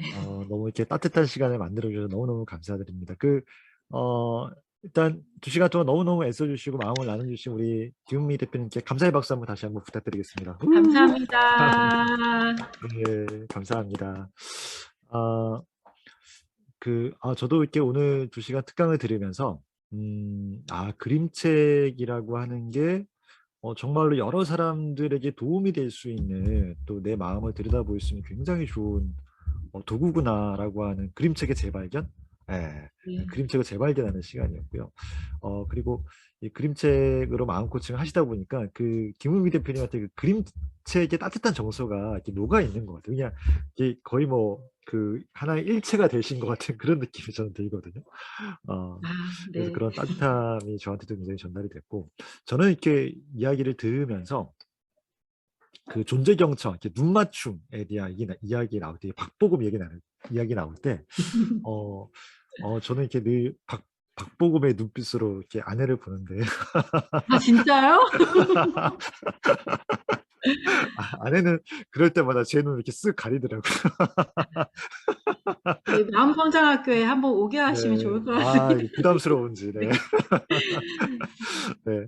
어쨌든, 오늘 나눠주신 이 그림책 마음 코칭에 대한 내용 2시간 사실 되게 아쉬우시잖아요. 제가 따로 이렇게 말씀 좀 드렸어요. 더 깊이 있는 내용들을 좀 다루고 싶으면 어떻게 하면 좋냐 이렇게 말씀을 드렸더니, 또 심리 코칭 그 과정을 12월 달에 또 1월 달에 하고 있어서, 네, 잠시만요. 얘들아, 아빠 지금 얘기하고 있어요.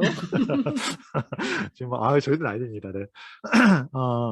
12월 달, 1월 달에 또 있으니까 또 이번에 특강 참석하신 분들한테는 이렇게 5만 원 할인 혜택을 또 주시기로 하셨거든요. 네, 그래서 필요하신 분들은 제가 문자로 저희가 안내 문자가 나갈 때 그때 링크로 같이 과정 안내도 링크로 해가지고 같이 보내드릴 거거든요.